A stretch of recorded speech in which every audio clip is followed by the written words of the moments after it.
I guess we're done. I guess we're being censored. I guess if I talk about in like treating people, resisting the temptation to hate people because they're acting so fucking stupid. Okay. Well, so what I'm saying, the spirit is this person is animated. They're breathing, whatever that means. You know, they're walking around. They're shit. Oh, Craig. This guy's a dick. Yeah, he missed like the last 5 minutes of you talking. It's really too bad. This NPC model is being artificially pushed out because it's irritated by these retarded people. No offense to myself, walking around.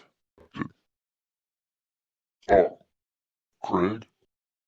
Yeah, he left and I just had to reinvite him. Oh, okay. So, in 2015, Yeah. it became really the only alternative to the commonly accepted was, flat. So it just repeated flat or flat or flat, flat. Don't consider. Oh, there, finally. Fucking finally, Craig. What the fuck? Hey, Craig, guess what? Yeah, like, I was like, 11:34. Oh, so he already sent one. Who did? Hold on. He sent himself? It says, I mean, he didn't email. Well, I got one. I got an email at 11:34. Silent but deadly. Yeah, all right, but he's in here. He's recording. He says he's recording. You know, he's been giving us a lot of guff this second season, man. Fucking hell, man. Let's dock his pay. Yeah, really. So, yeah, where do we want to begin? What we kind of had a little leave of absence there for a few weeks. Yeah, I guess a lot of things happen in the minds of other people, but in my world, it's kind of like I've just been sitting in this rocking chair, waiting for you to talk again. Yeah. I'm curious of the inner workings of the Mumble's mind. Yeah. You've been very busy lately with the uploads to your popular and ever-growing YouTube channel. Ever growing, yeah. Yeah. It's up to 77 is the lucky number. It's hanging in there. Yeah. Steady foundation. Yeah. And it's, to me, it's like the reverse pyramid, it's like I'm the guy that entertains the guys that have like 300 or 400 subscribers, Yeah. and they're the guys that entertain the people that got like 1,000, 20,000 subscribers, and then it goes up and up and up. So I mean, if I'm the guy that can captivate the people, at the very core, Yeah. I guess I'm doing something right. Well, it's fabled that famous wit of the Jews is what kept them from being thrown into the ovens, and that's the history of vaudevillian comedy. Yeah. Yeah, you ever hear that? Their sense of humor saved their race. Yeah, let me show you a trick I can do. Oh, we will keep this one. We will keep this one. Very entertaining. Yeah. So good for you if you found a way to make yourself more valuable alive than dead. Well, Thus far. Yeah, and I've been off of work for the week, so that's always good for the spirit, isn't it? Yeah, gave myself a little time to recharge the batteries, but it's always like I always have more work. Like when I have a vacation, I always have more to do for somehow. Yeah, this is a theme with you. Yeah, never quite get that sweet release. I just found that I got fucked a little bit, not too bad. I had to pay my taxes at Rome's earlier in the week. Oh, you render unto Caesar's what is Caesar's. Yeah, well, I had to get some sandpaper for my to sand the inside of my cube. Yeah. Yeah. So I had to go pay the tax there. Yeah. Yeah. So I bought the fucking thing. It's like a sanding block, right? These stories never end well. So I don't know. I just found this out. I was like, oh, I'm gonna fucking sand the wall before the wife gets home. Yeah. So I opened the fucking thing up. I bought a sanding block. It's like a longer sanding block, so you have a bigger surface area or a wider surface area. Make a flatter wall. Better end result.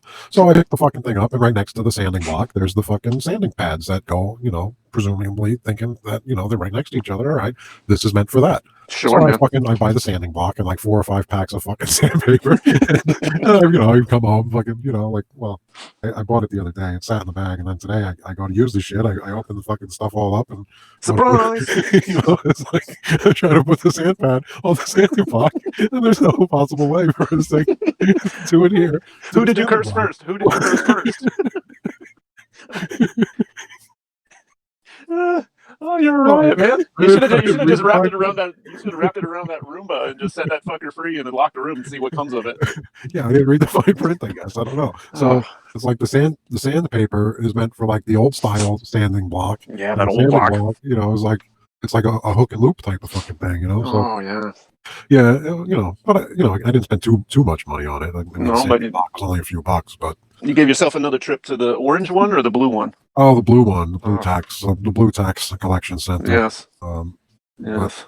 So yeah, I really should just start popping my head in the door and throwing a few crumbled up 20s in there, and then just spare myself the aggravation. Absolutely. Throwing a few handfuls of money and be on my way. So this is what Mumble's days off look like.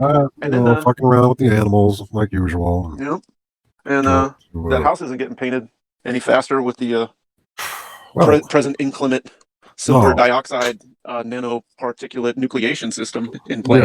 Yeah, it's a real pain. Thorn in the side. Yeah, it is. I did happen to get a few nice days on the front end of my time off there. Yeah. And I managed to finish all of the peaks of the high spots where I was requiring the scaffolding to work safely. Yes. So I finished all those sections, and I successfully returned the scaffolding.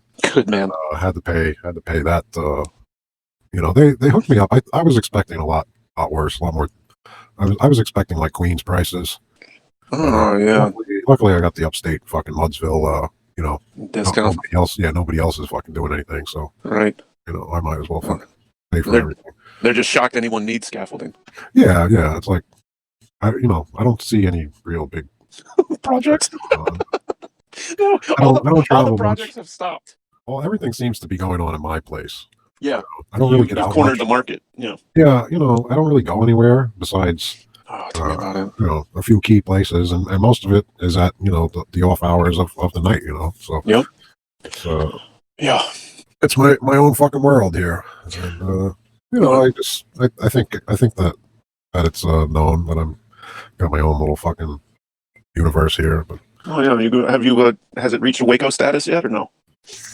No, people don't care that much. Well, it's like I like my space, so it's like I'm not going to invite anybody. I'm going to be like, yeah, come and live with me. Come live here. What about setting the donks loose on the neighbors? In the past, you built a fence. Yeah, as many people will remember, out of roofing material. Yes, and this did a pretty solid job of keeping the livestock inside the property, but you had a bad habit of releasing the animals on the general population. That must have gained you a certain reputation. Well, they all seem to know where the animals come from. If they do get out by chance, people seem to know where to go for their handlers or where to return the straggling tortoise. Yes, and that's fortunately I haven't had any real upsets. I had Waylon got out of the yard a couple days ago. Oh, I thought you had new fencing. It looked like in some of the videos. Yeah, well, that's only like cross fencing. That's not like going around the whole perimeter. That's only like going down. That's keeping the animals from fucking up my house. Which is some of the best entertainment on YouTube back in the 2018-2019 period. Oh yeah, I love those videos where they'd all kind of congregate on the downwind side of the house. Yeah. Often getting horns stuck in the aluminum siding and. Well, vinyl. It was vinyl. Well, forgive me. Yeah. And I mean, I got to thank them in a way, because if they didn't fuck up the vinyl siding, I wouldn't have had like the last year of constant work and things to do, keeping you busy. Yeah, because they fucked up the vinyl, so then I felt the need to remove all of the vinyl. Yeah. And by removing all of the vinyl, I found all the hidden treasures. And got to spend hundreds and and hundreds and probably into the thousands on paint For and sure. thousands on scaffolding rentals, and yeah, just a whole lot of backbreaking labor, taking shit, scaffold up and down, back and forth. Fucking, I probably had to take it, put it up and down probably 10 times, going all around the house. Sometimes I wonder if our personalities, we don't customize our personalities just through the the longevity of mental abuse that we get acclimated to, that we accept as normal, and then we actually just create our own. I won't say problems, but we'll create our own busy work. Oh yeah, absolutely. And it's kind of a perfect hell. Yeah, I mean, I've been moving stuff around since I was, still shitting. Well, that doesn't really. That never really remedied itself, did it? Yeah, it's still good for a shard or two a year, We never grew out of that phase. No, you can't. Anybody that says they don't shit themselves at least once a year is lying. Yeah, I'd have to check the math on. But yeah, I'd say that's fair. Near miss.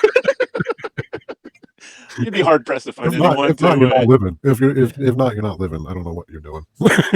Yeah, there's pretty much the only proof that you're living is if you're shitting yourself. Yeah. Yeah. So, but yeah, lots going on. I really don't want to, hog the microphone here, but yeah, there's plenty to discuss. I mean, getting fucked over by the hardware store and doing things around the house. So yeah, like the vinyl, for instance. In all sincerity, yeah, I hate having to have the busy work just for the sake of I'm definitely doing it to myself. I mean, I chose to get the animals, so it's I kind of shot myself in the foot from the get go, but. Right, but it felt good. Taking the vinyl off the house and actually painting it, and I hand brushed every square fucking inch of that house. You did. So it's now I got that whole Miyagi-san fucking staining the fence, fucking sanding the deck, connection with the house, So it's I imagine that a home, it's turning it into a home.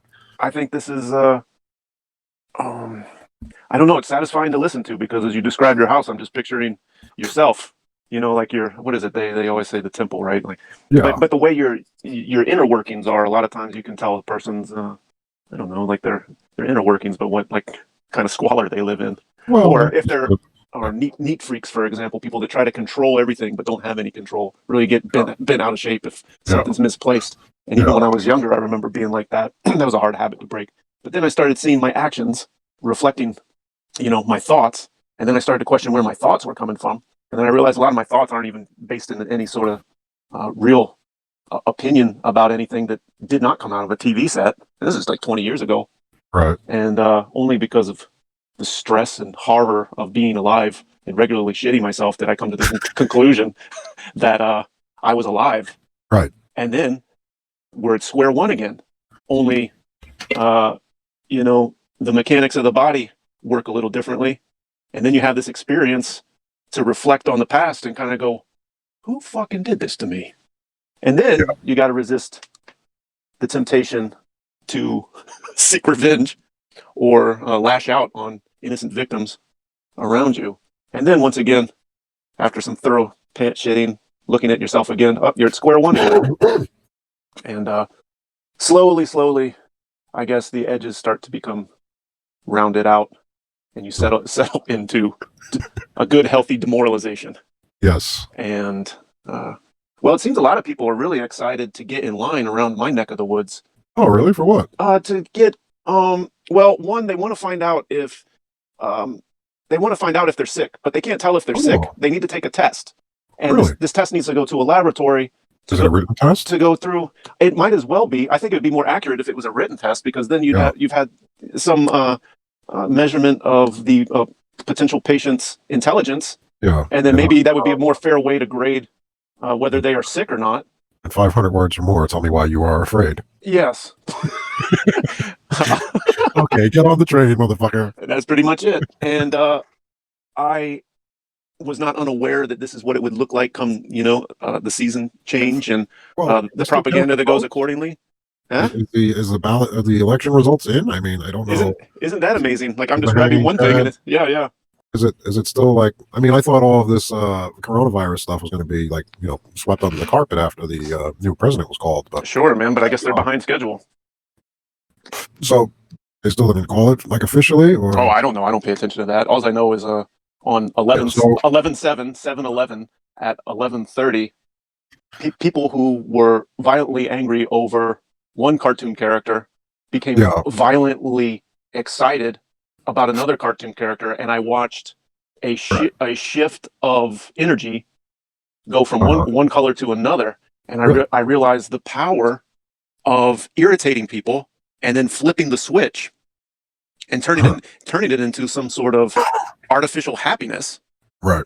And then pushing those people into another line to get them to do another thing, right? And it's just keeping it moving.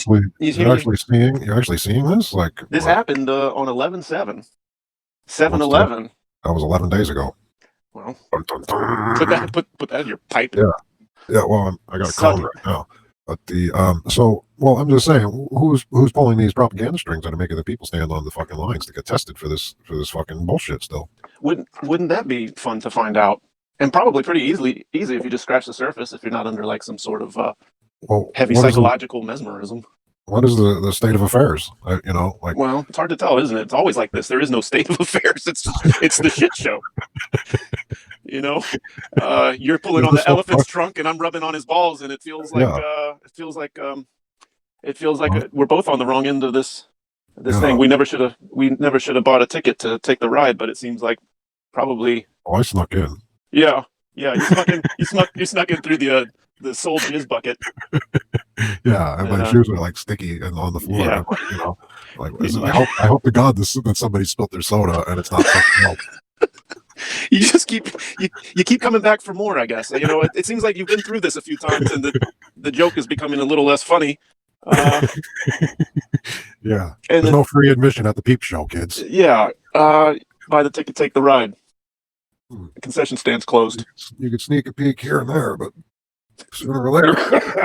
I guess I guess the idea is that you get here, and like I said earlier, you get into that warm, cozy, demoralized state, and the apathy kicks in, and then you just adopt phrases like "no worries" and "it is what it is," and then you just kind of get in line, and whatever the line is for, you just do it. And if you don't do it, then the pressure seems to be put on how you. BK, those are some fancy moccasins.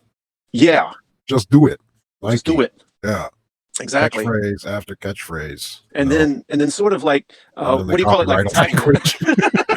You copyright the language. Trademark. Then you degrade it. Yeah. And then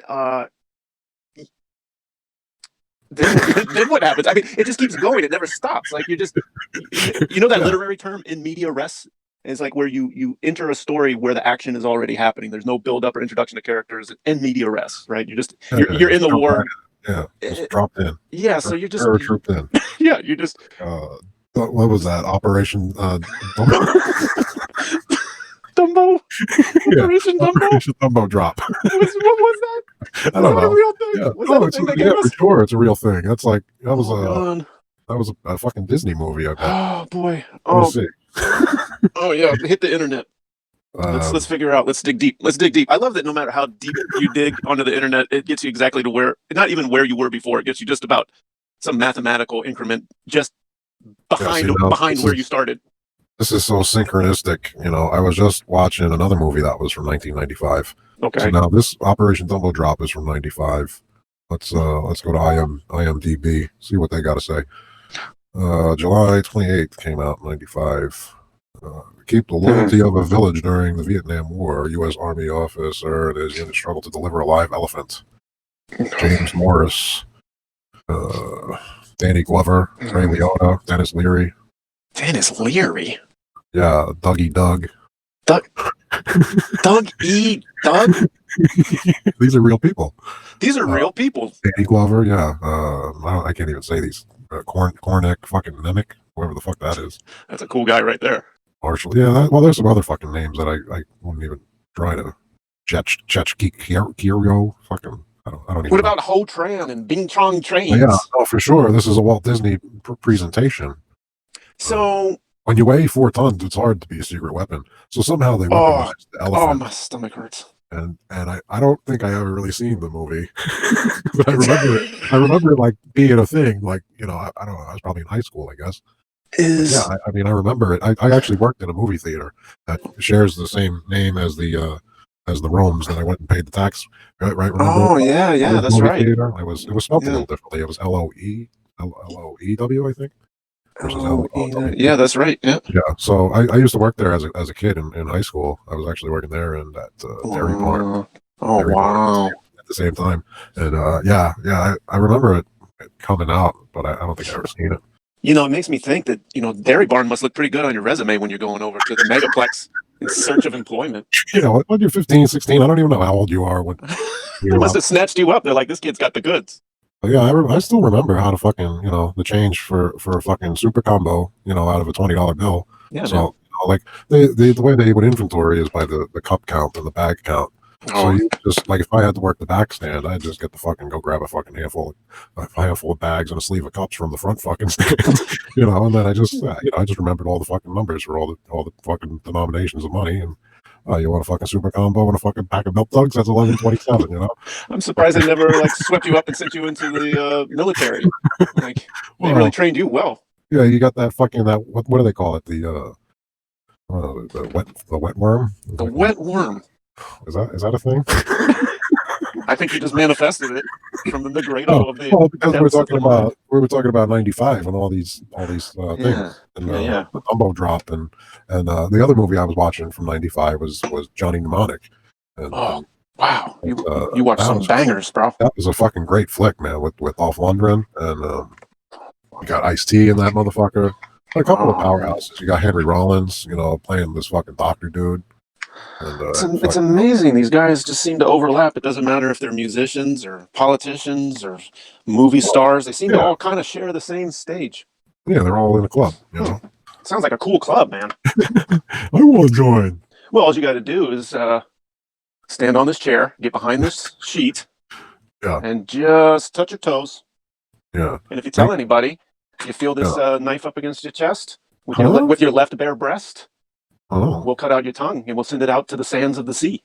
Yeah? So, you know. Yeah, make with the zip and the flop.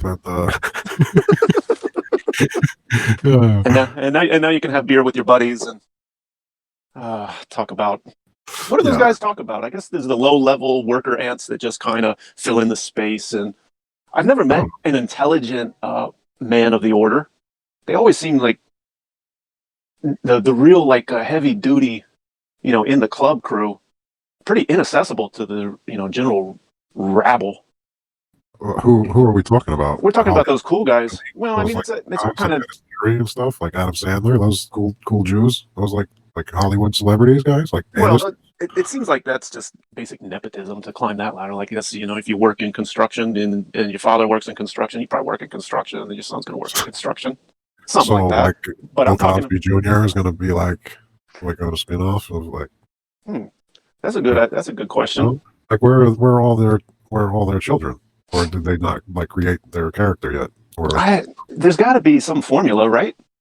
Well, like they just assume they have different last names in a lot of cases, you know. Yeah. It's just proof that it's not a genuine person or human.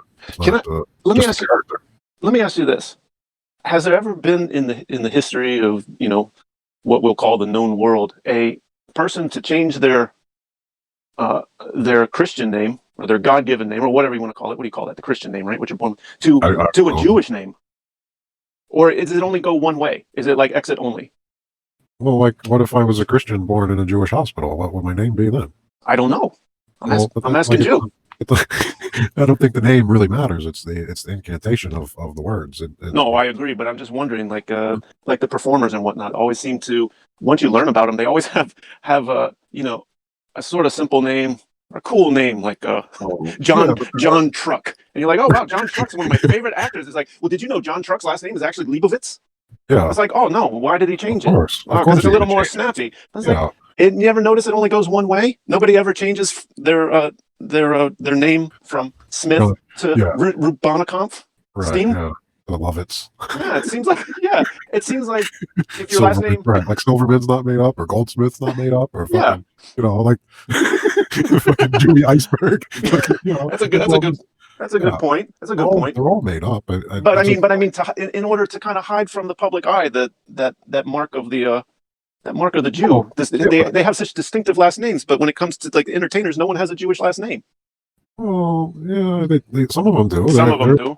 There's a whole handful of Jew fucking entertainers, but yeah, I don't know. I think it's the clandestine thing. Is why are they not proud to share their Jewish heritage with the general population? Why are they not celebrating Jew Lives Matter and really advertising their heritage and their pride? Yeah, I don't know. Wouldn't you be proud if your entire family was about supposed to be slaughtered, generations and billions of your people, but you survived it? Like wear a ribbon, like yeah. Like what color could that be? Oh, I guess that would be the rainbow, wouldn't it? The rainbow ribbon would be the. That's the Holocaust remembrance one? Is it? I don't know. What color could it be? I don't know. It can't be pink. I know that. Can't be pink. I want it to be brown, but I thought brown would be good. But that's apparently pancreatic cancer. So if you're proud of your pancreatic cancer, you just get a brown ribbon. I didn't know that. Yellow? What's yellow? Yellow, I think, is for your troops, right? Is it? Or is that gallbladder infection? I think yellow. You tie a yellow ribbon around. Isn't that an old song? Maybe an orange one. Maybe an orange one for juice. Orange is for the juice, but I think they use that in the Ukrainian Revolution of the late 1900s. The orange. Not anymore. They don't. After that fucking orange ribbon failed. The red ribbon used to be something. Oh, that's for the butt fuckers. Oh, is it? No. What's the red ribbon for? I thought that was. I don't know. I thought that was the March of Dimes or something. Yeah, that's the March of Dimes. That's the crippled kids. That's the Jerry Lewis Foundation for the disadvantagedly handicapables. I thought that was leukemia or something. Yeah, leukemia. His name used to be Luke Rabanovich. Yeah. And then what's the one that Michael J. Fox had? Oh, yeah. Foxingtons? I think he's got the Jerry Lee Lewis's. Oh, yeah. Yeah, what has he got? I think it's Foxingtons. Yeah, he's got farts. He shits himself way more often. Like, if you can't control your body, this is really the breaking news right here. Is Michael J. Sharts really a lot? Like, a lot. Because he just goes, no way you're controlling your sphincter, homie. No way. Your body's not selective like that. No control. You're shitting yourself. Yeah, well, do you think they have some sort of like space age, like self-inflating diaper? Like your diaper is full. It must be. I think if you go to Lowe's, it's right next to the like sandpaper that you bought. Yeah, changing diaper. If you get it, I would get it on my Lowe's credit card though. So I did. Yeah. That's why I saved 5% that way. There we go. Felt like a real Jew. Yeah. They don't give you a lot of choice. Part of the club. Yeah. Yeah. So this club is a real mystery, but it seems like it shouldn't be so hard to figure out. Well, is it really like a club, or like is it like how do you? I don't know if you can even like just go and join a thing that doesn't really exist. Like, is it that's possible the thing, right? that they just like all succeeded in life and they just like want to be around like-minded people?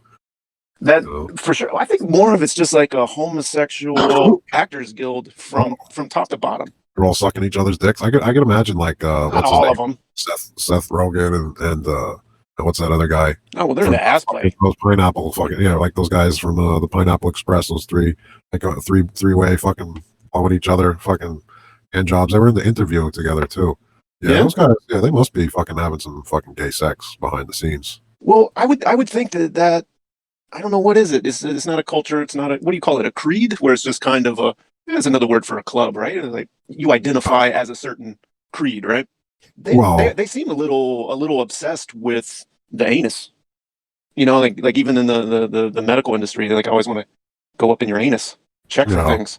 Must be some magical, psychological rewiring that happens even when you're sedated. Well, I just don't get like the whole medical diagnosis, troubleshooting tree or the deduction. Like it doesn't quite add up.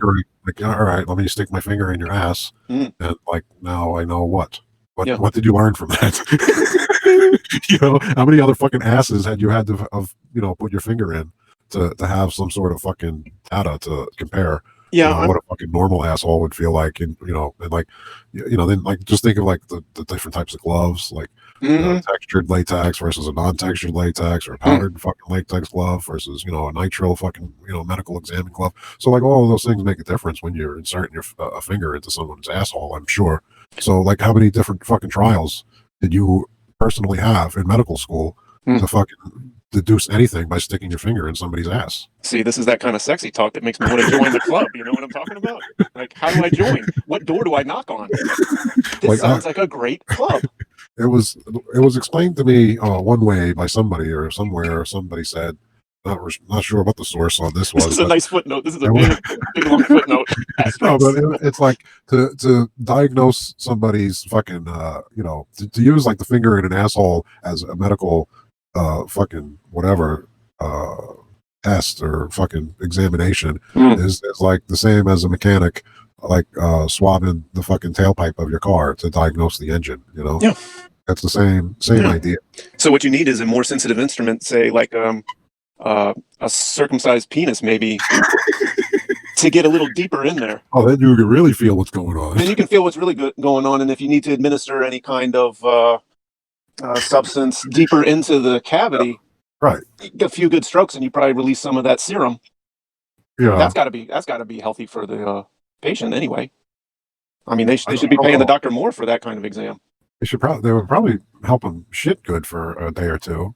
I would think. I don't really know, but I can imagine that it would help them shit for a few days. So that's how you know you're alive, baby.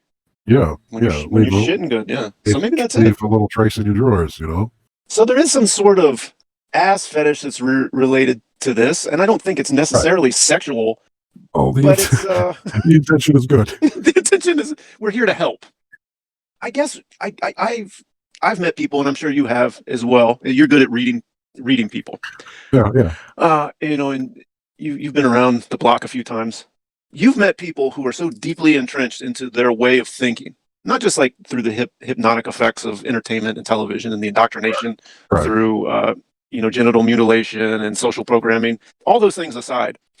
There are some people who are so deeply entrenched in what they know to be true that they actually do so much harm that they're unaware of to the general population.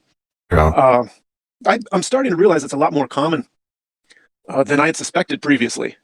And it seems like this is formulaic, and also like, how can you say, like, if you did enough research, if you took enough data through like psychology and say through two-way advertising where the consumer is voluntarily releasing more confidential information to a database through the lens of psychology, cross-referenced through the effects of narcotics, sugar metabolism, things like this, sleep deprivation. It seems it would be pretty formulaic or pretty easy to calculate people's behavior and then scale it up. And it seems that perhaps maybe with this new technology we have, it's really easy to scale things up so rapidly that there's more and more people who are doing so much harm to themselves and each other. It's almost like creating a reality that collapses. A crab in a bucket. We'll just call it crab in a bucket. Crabs in a bucket. And that probably has a huge value to someone who needs to move and shake big things quickly. So if you can get one group of people, divide them into two groups of people, and then keep dividing those groups into subsets of groups, you can create such a high level of potential energy through irritation or violence or whatever. And each demographic can be manipulated one way or other, depending on what kind of social media access they have and how they participate.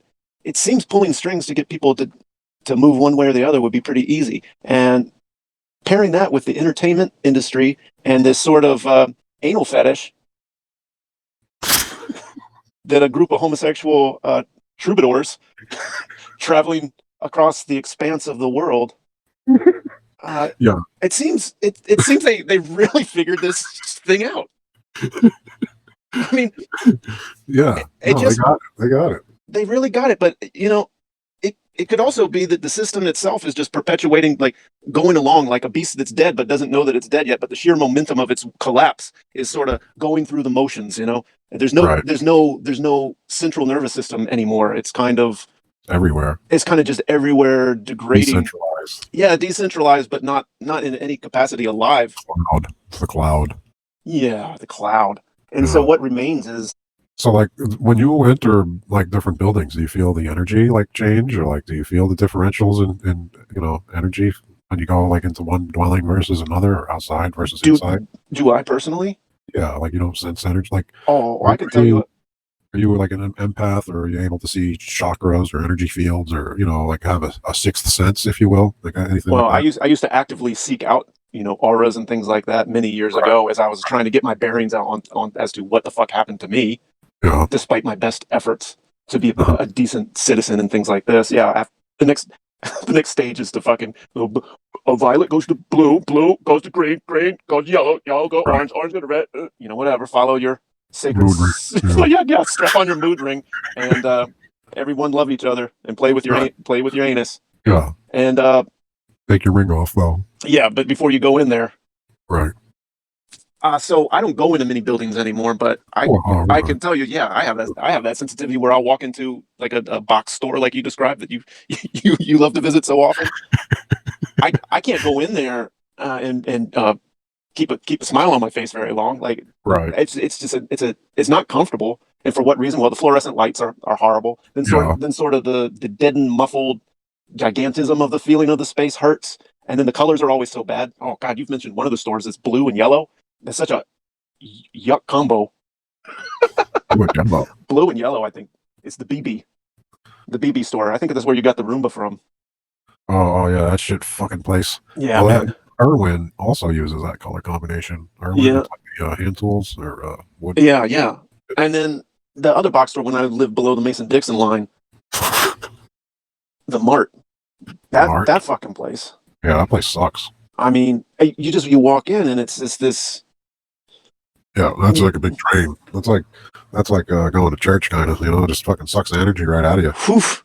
And then the lighting has a lot to do with it. The music, now something I absolutely can't do anymore. I've had to adjust my behavior is going to acquire food from the stores that are available that are not box stores. I can't go to supermarkets. I have to wear earplugs or earphones or something.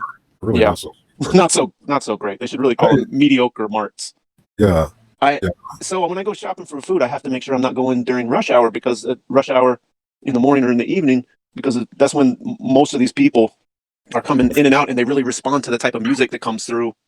Yeah. I love that. I love the music in the supermarket. It really motivates you. I dance down those aisles, man. Yeah. I think Doug E. Doug cut a couple of those tracks. Yeah, I'll smoke my vape pen, and you found the loophole. The loophole, like, so I don't get caught, like, when I take a puff for my thing, I'll open the freezer door and I'll blow all the mist out in there. And that way it just looks like, desperate times call for desperate measures, don't they? Well, they want me to fucking shop. I mean, it's the least they can fucking do is let me smoke my fucking shit in the store. Not hurting nobody. I got to bring my own fucking bags. I'm gonna fucking smoke in your store, guy. There's another thing about that. Right before they locked the gates, they took away our plastic bags, our right to cover. Oh yeah. My neighborhood has suffered from. We used to have the most lovely bag decorations in all of the trees.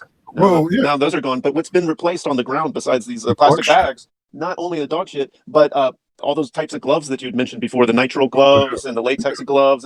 Those are all over the street now. People just throw those on the street. And I wondered if the material, also the face coverings, I said, I wonder if these materials, these plastic materials, were just repurposed for this giant, influx of economic redistribution of plastic parts.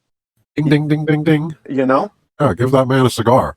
I think you found it. I was kind of in a little fucking spat. Well, not really a spat. I was just trolling this guy's fucking thing, right? Mm-hmm. Let's see if I can pull up some of the Mumbles commentary off of. I know this. This is like a segment on season 2 is really fleshing itself out. Like we have segments now. This is like Mumbles memoirs or Mumbles comments from Mumbles. So if anybody's interested, this is off of a comment I made for Ocean. It's spelled, the number 4. Okay. The word ocean. Okay. But that's the name of the I don't even know what you would call it. I guess it's a charitable. Well, it's a charitable organization that's tasked with cleaning up the oceans. Yeah. Re-educating the populations. And, everybody, plastic and water is not good. Yes. So whatever. They had a new video that came out, which I commented on yesterday. The video was titled "For Ocean is now a certified B Corp." which means they are actually a charitable organization, which is for profit. That's so convenient. Yeah, so lucky for them. I'm glad. So Yes. I figured I'd chime in with a comment or two. Why not? So my first comment, right, because they have like this whole big fucking boat thing that they build, you know. So yeah. it's funny. Well, actually, I see that it's misspelled.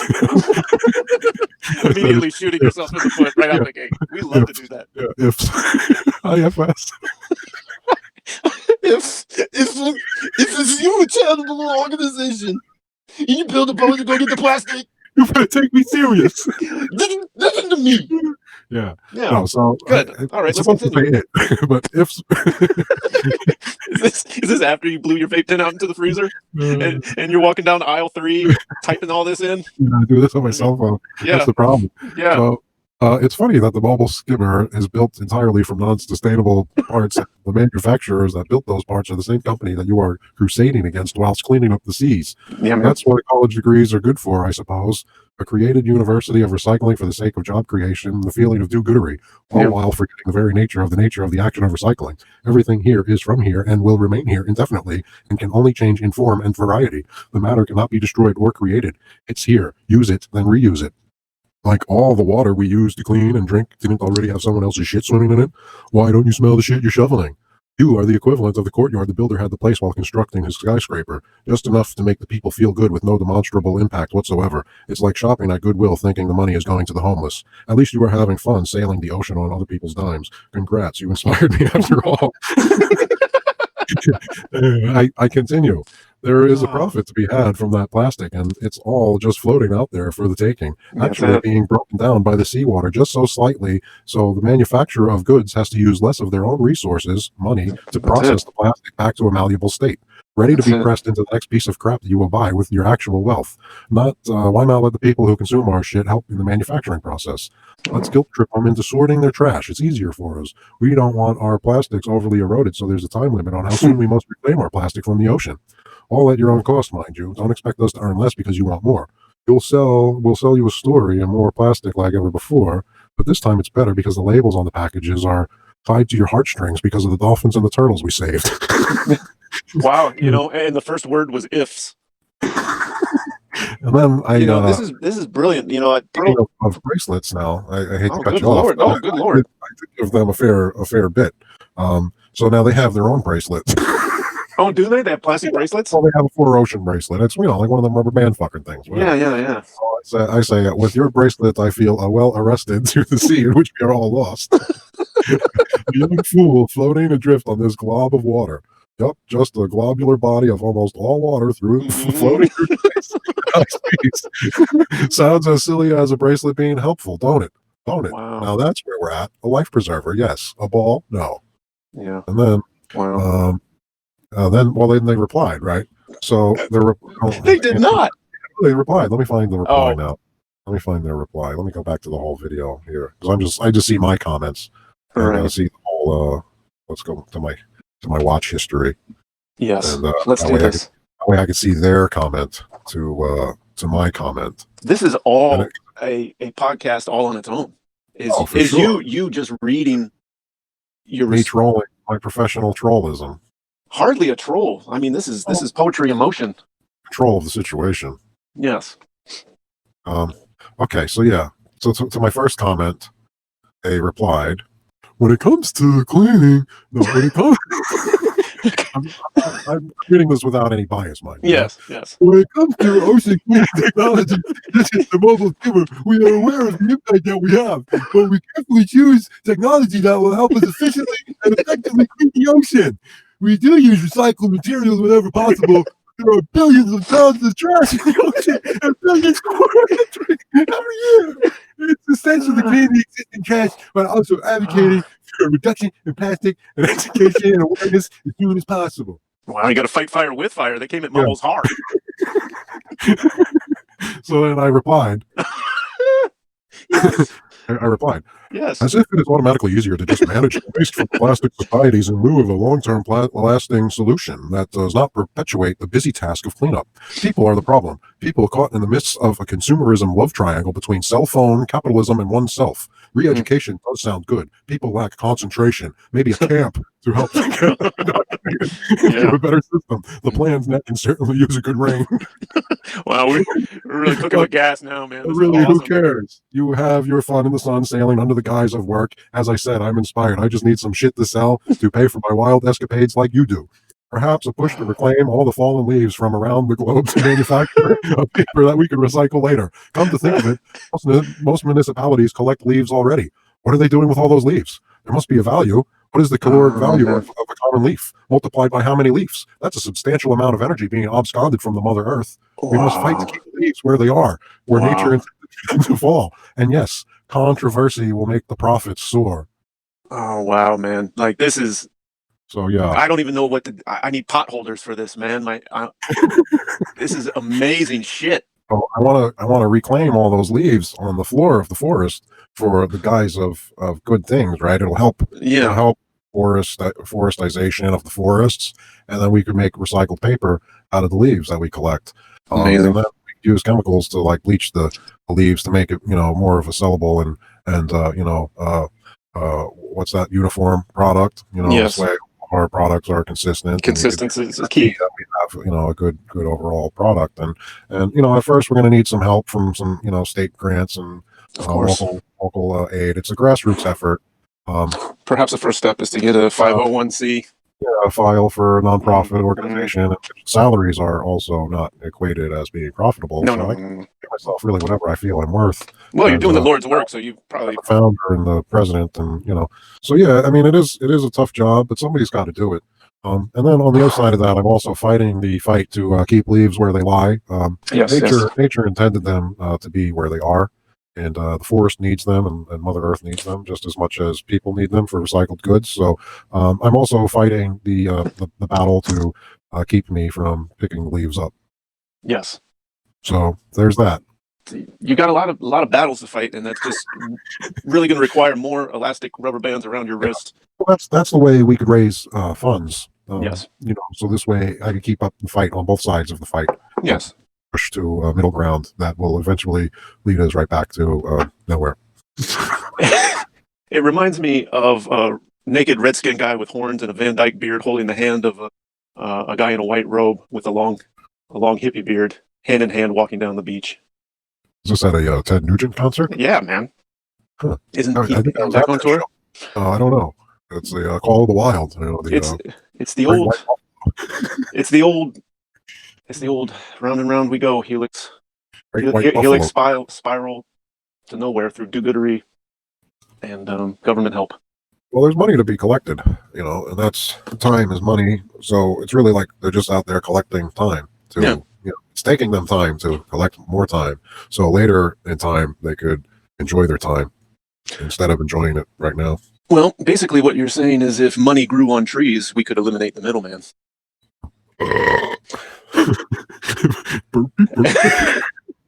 And please make all your checks out to the Breaking Wind Dialogue Show discussion hour.org.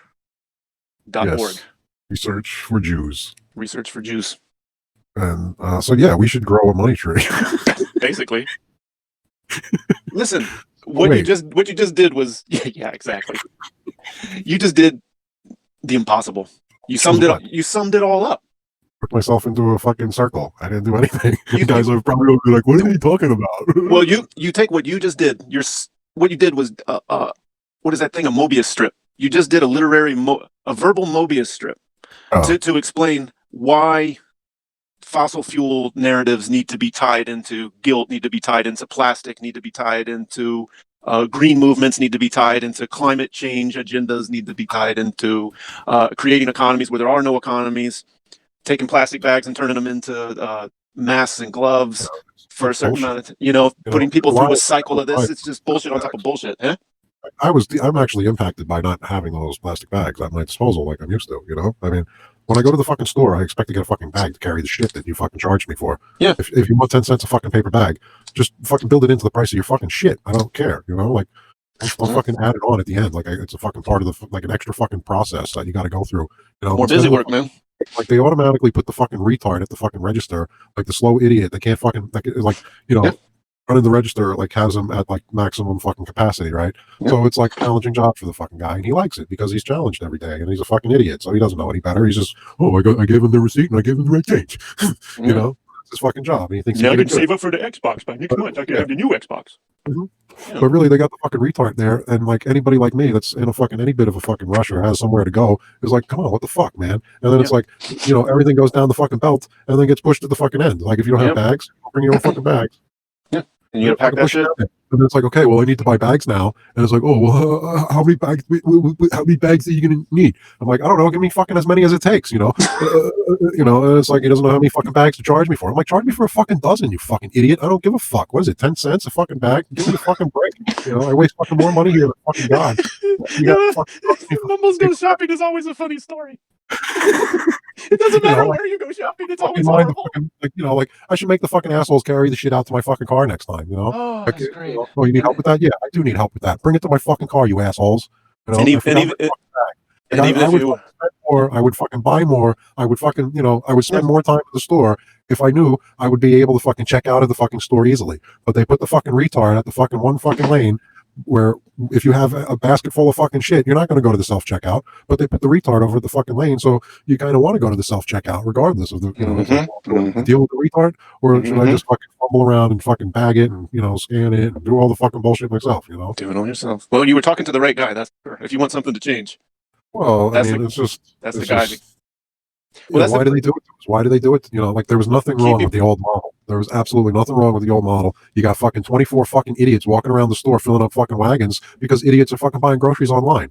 Like, what the fuck? Well, I think we can kind of answer that question as like, one, there's value, the busy work, and then also we're watching. There's obviously a change. There's some sort of economic and social change taking place where these things have to be eliminated. Everything needs to be automated where it's just a big box store where the people go and check themselves out, and then you have security cameras and everybody's scanning their fucking phone or all this touchless bullshit. Yeah, it's like an honor system. The honor under the threat of violence if you don't follow. And it's a broken system. So the thing is, like that's what I was talking about. Everything has become so convoluted. People who actually believe they're doing the right thing by instigating this new system like that. Yeah. It seems that every 100 years they gotta change the system. They gotta they gotta break it down to build it up, and they're not gonna do that for free. So they gotta get you to do it. But it's kind of a flippo changeo, because like even these rioting, people don't really riot in the way it's presented. They have to instigate it. So a lot of this stuff is just based on provocation. So there's benefit to pissing people off. In this, just going to get food, having an asthma attack because they can't, and then so there's definite benefit to that, but there's got to be some kind of end goal. I mean, think about what they're gonna, we're without divulging too much information, traveling outside of the country. My guess is if you just show up at JFK, because you can still buy a ticket internationally. Let's say I wanted to go. Let's say I wanted to go to Korea or something. Right.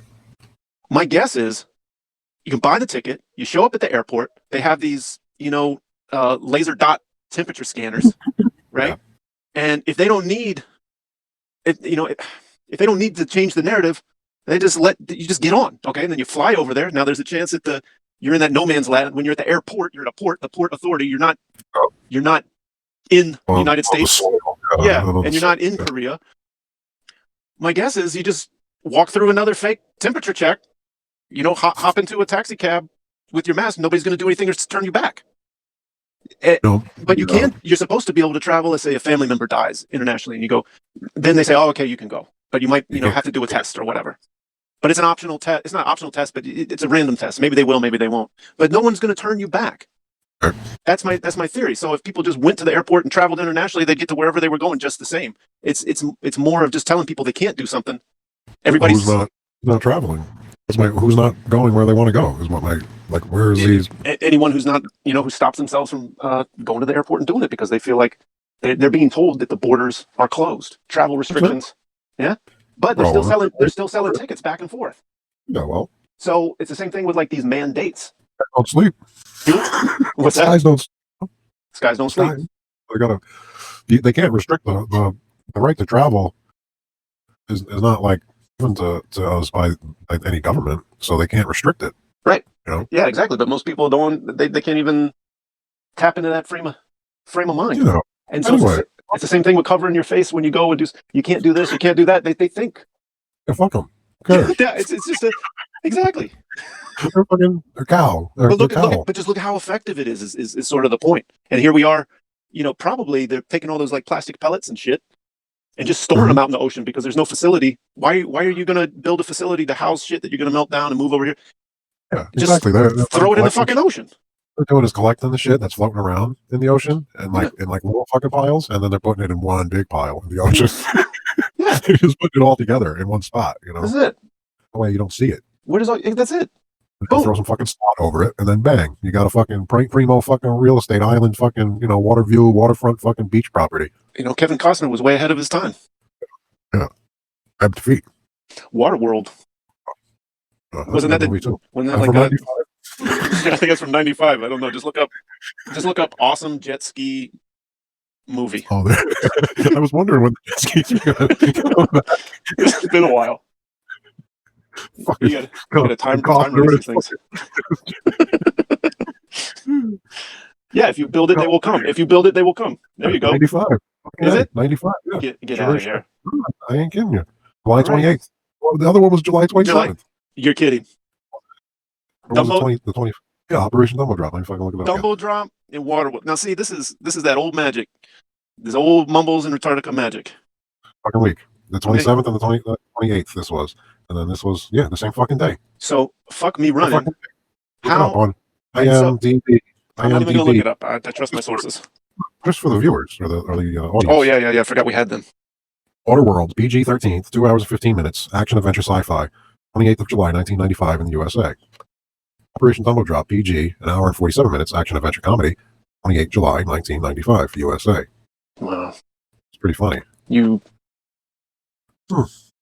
Well, so... Future where the polar ice caps have melted and Earth is almost entirely submerged. A mutant marina fights starvation and ultimately helps a woman and a young girl try to find dry land.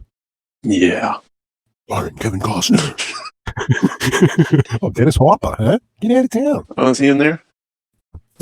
Okay, all right. Well, that's a bit of an Easter egg there. Oh, did we open up Pandora's box? Now, what's Scooby-Doo got to do with it? Now we got to find out. Check out the first Scooby-Doo movie, 1995 Scooby-Doo. Now, see, here's where we start to manifest our own problem. Scooby-Dookie.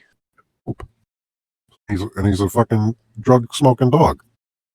He eats a lot.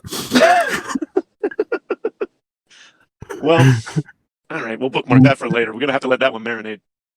Scooby-Doo, where are you, really? Where in the world is Scooby-Doo?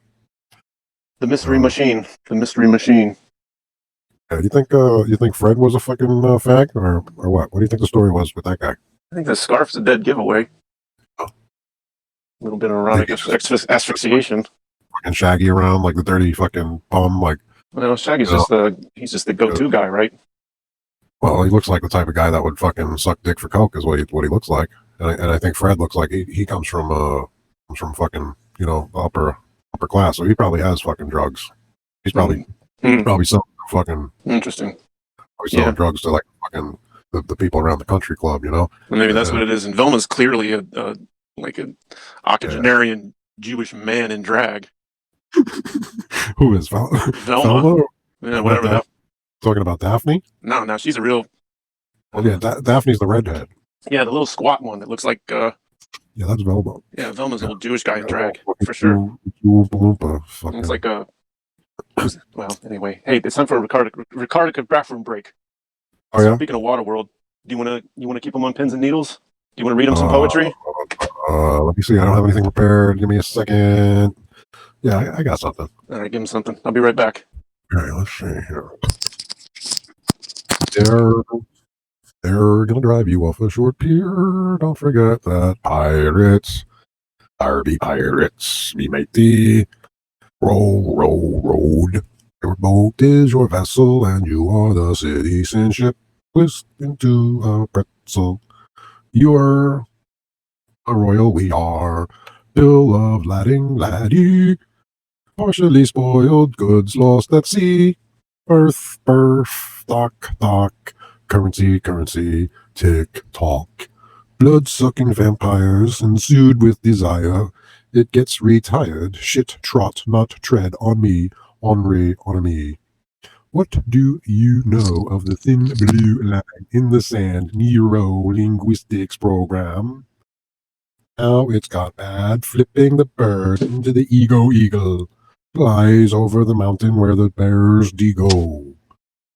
Crevasse, the crook stopped the flow of water. All for the matter for just being gross. Red man being stamped out on back of the bill. Gates, don't open up the spill under the shill that was given the shield. Oh, bow in the hand to break. Arrow and feathers, don't open letters. Headdress in distress. Dear old back of your buck, why not give a fuck? Are you back? Want me to keep going? One man's meat is another man's poison. There went my poise again. Odd time money's governed mine. The Ark of the Covenant keeping it on me. That's how they hide. And the thick furs of man-made disasters and DNA conjunction. No place to let the junk. The web makes the art. The cogs on our top. That's the real bread, but in the basket. That's how they task it to get you back again. Body connection, chain, junction, cutting the YR. You afraid, carrying current, getting unpaid. And when red reaches on top of the head, that's called a ginger. Okay. Now that's a nigger. No. Nigger and ginger rhyme. No, they just use the same. So this gets into the whole,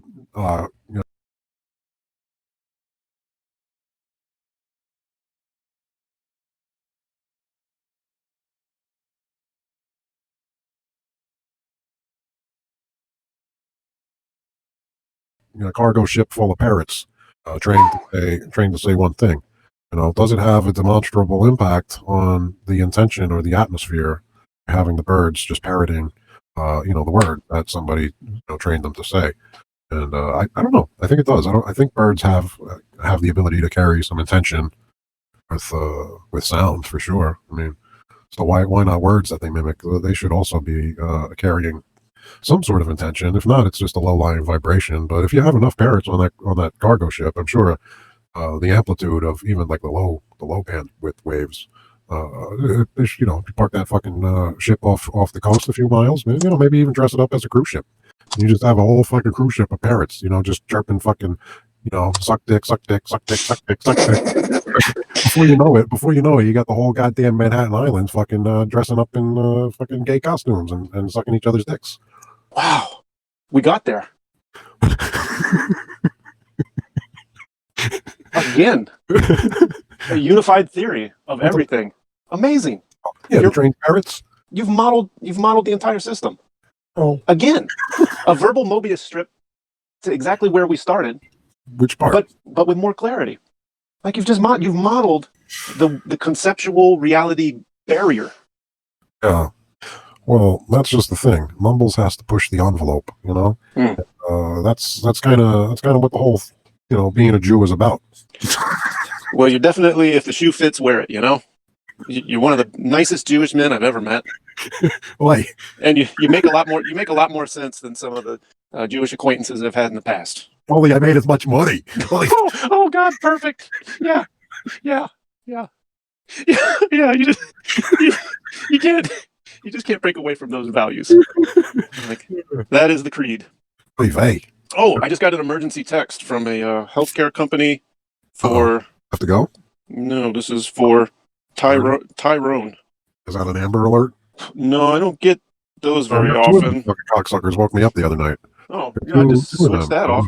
You can just switch those off. I don't know how to do that. You go to settings and you go to the drop-down menu, and where it says alert, government alert. Can I just go to the genius the iPhone store. First, you're going to have to go online, and I hope your browser's up to date, because if your browser's not up to date, you can't use our online booking system to set an appointment. And if you can't set an appointment, then you're going to have to call the 800 number, which actually is down right now because we're experiencing heavier than usual calls, okay? So why don't you just buy the new operating system, upgrade if your computer's broken, then you need to see a genius.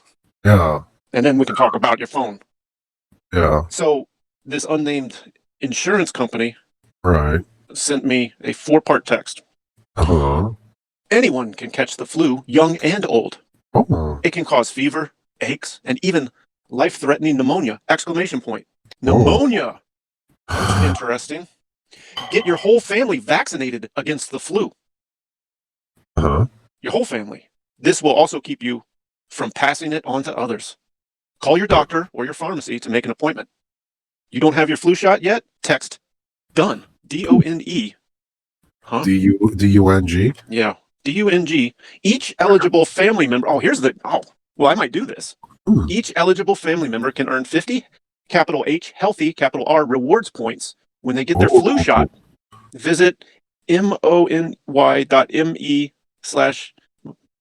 words to register and watch the video to learn more about the flu. Well, I'm going to do that. Oh, that sounds like a real delight. Like, 50 healthy rewards points, nigga? ooh, what can you get? What line can I get in? Maybe I should tap the preview. Oh, can't do it. I guess I won't text. Sounds like a scam. Yeah. I got another one for Tyrone. Who's that?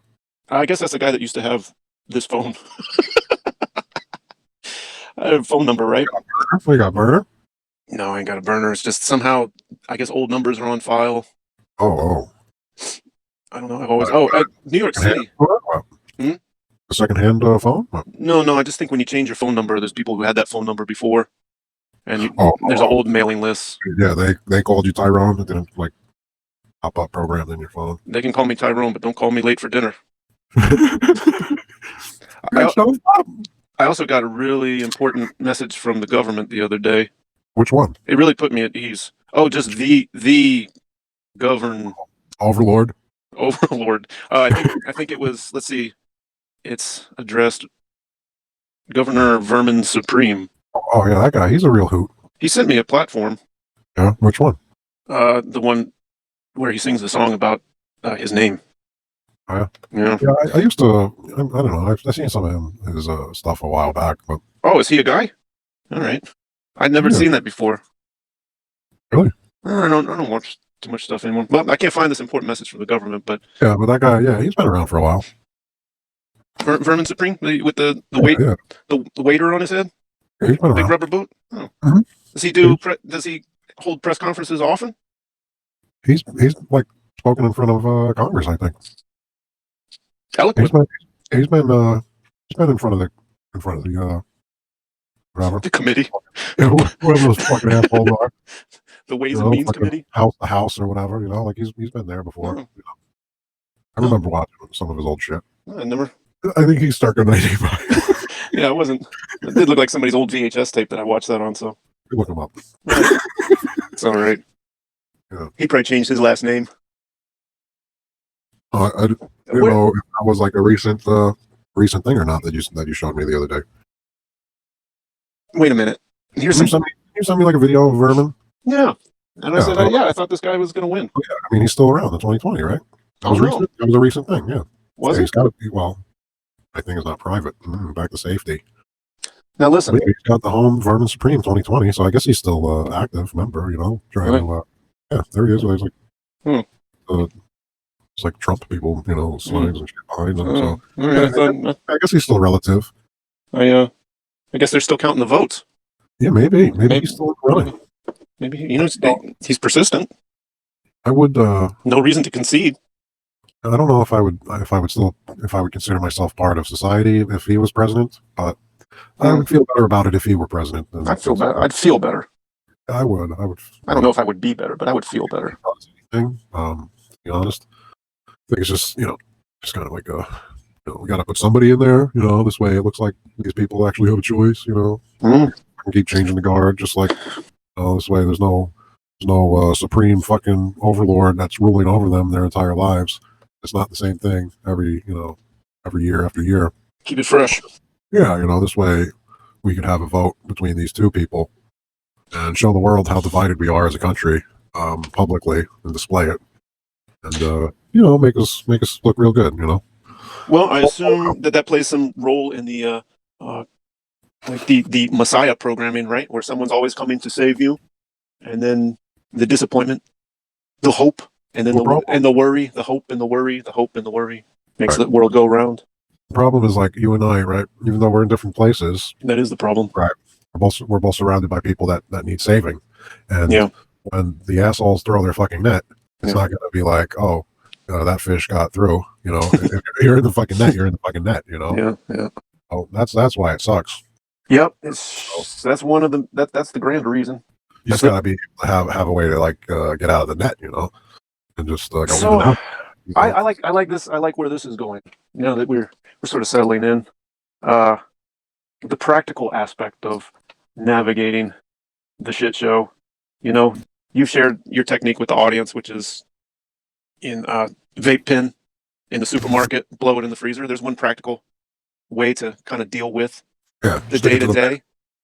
Yeah, I don't even see you to stick it to the man. I see you as a more benign character where you just, if left alone, things will be fine for everyone as long as no one trespasses.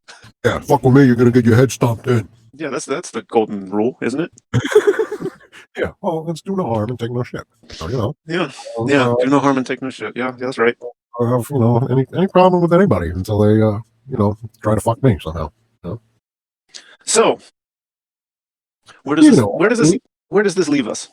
I don't know. I feel lost at sea. I feel like my jet ski ran out of gas. You're just floating there. I'm just sort of floating, looking for land. I don't know what we even talked about yet. Well, it seems like you pretty eloquently figured everything out and presented a case for our listeners. That's it. And I mean, pretty much that's the end. We can put all the uploads on this channel, I guess, behind a paywall now.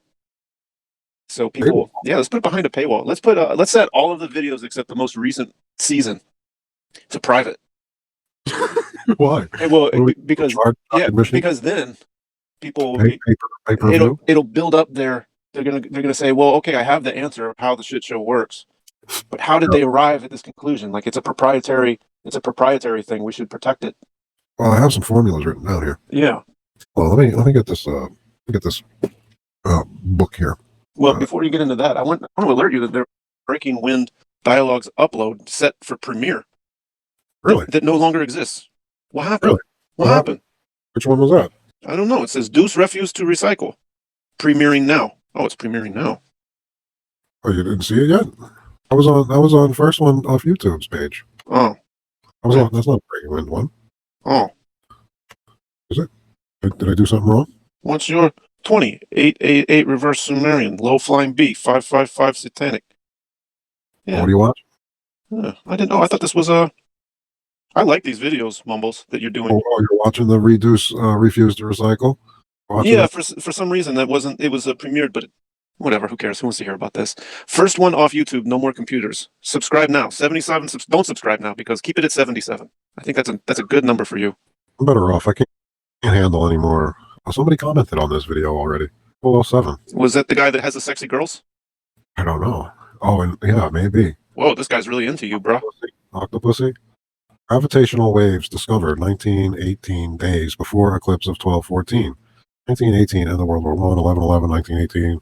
11/12 World War I will be 1225 months old. 1225 Venus, Lucifer, Jesus, Christmas, Santa, Second Civil War. Hey, like, it's just so fucking wrapped up in these numbers and these dates. Yeah, they're gonna have some overlap. There's only so many numbers. Yep. There's only so many numbers. Well, so getting back to that fucking Johnny Mnemonic thing.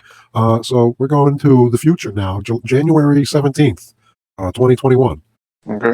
So that's like the year, the time frame that took place, and that was like, the ability to. Have you ever seen the movie? No. I seen it for the first time yesterday. Is this from 1995? Yeah, just like the Dumbo Drop movie, same year. So that's where we started, Johnny Mnemonic. Is that with Brad Pitt? No, it's with Keanu Reeves and Dolph Lundgren's in it. Ice-T's in it. Oh, that's right. Fucking some other fucking Hollywood fags are in it. But anyway, so it takes place in 2021. This it's coming up, you know, in a few months. So there we go. Yeah. Okay. So They're doing like these data fucking uploads. I think they call it a wet wire. I see. I Like see. the Matrix, like the plug on the back of the head of the Matrix. No, It's right. like a fucking mini cable, like on the side of the fucking like the back of the head. You know, Right. so he's like fucking smuggling data basically. Right. His brain. But like he's got to like wipe. You know, he had to like wipe some of his long-term memories. You know, to Yeah. have the space to fucking carry like the product, which would be like the package of data that he's carrying. You know. Sounds like a double wiper. Yeah, it was you know, a real fucking cheesy flick. Like I like just like that cheesy, corny production. Dolph Lundgren's running around. He's like a fucking Jesus fucking freak, you know. Hmm. Ice-T's got the fucking It's got a pwn. got the anarchist fucking symbol like carved, tattooed on his forehead, like you know, Charlie Manson type. Yeah, that'll get it done. Good job. Like they got like the Resistance. So they're like the low tech guys, you know. Right. They're like you know. So is the same programming that's going into these movies. Obviously, this shit is shit. Obviously, the shit is shit. Well, we get to see which way it's gonna go, you know. But then when when we notice that we start talking about Johnny Mnemonic 95, then we do a Dumbo drop from some non sequitur that turns into a Waterworld with Kevin Costner.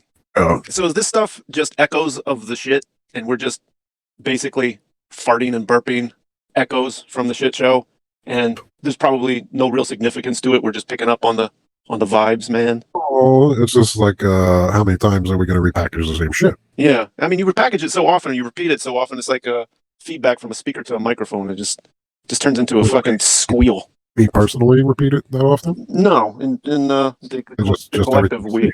Yeah, well, I mean, what else can we do? What else can we talk about that's relatable to That's the question. What else can we do? Besides the butt jokes and the fart jokes and the, you know, poo pee pee, fucking, you know, that type of stuff. Like, what else is relatable? It's kind of the end of it. Well, like they put all these other fucking bullshit things on TV, right? Like to go back to like whatever. All right, say Seinfeld for instance, right? Like that.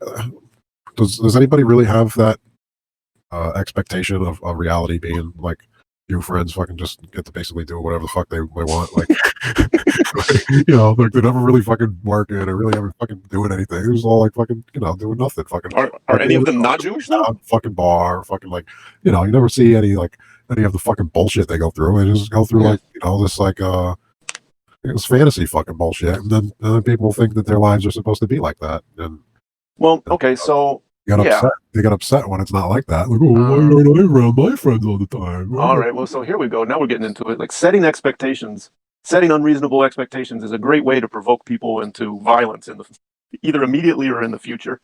Just through provocation. That's what I'm really starting to realize is that it's just provocation on slow drip and then immediate, like outrageous provocation to just push the needle into the red, to inspire a reaction through people. But to accomplish what?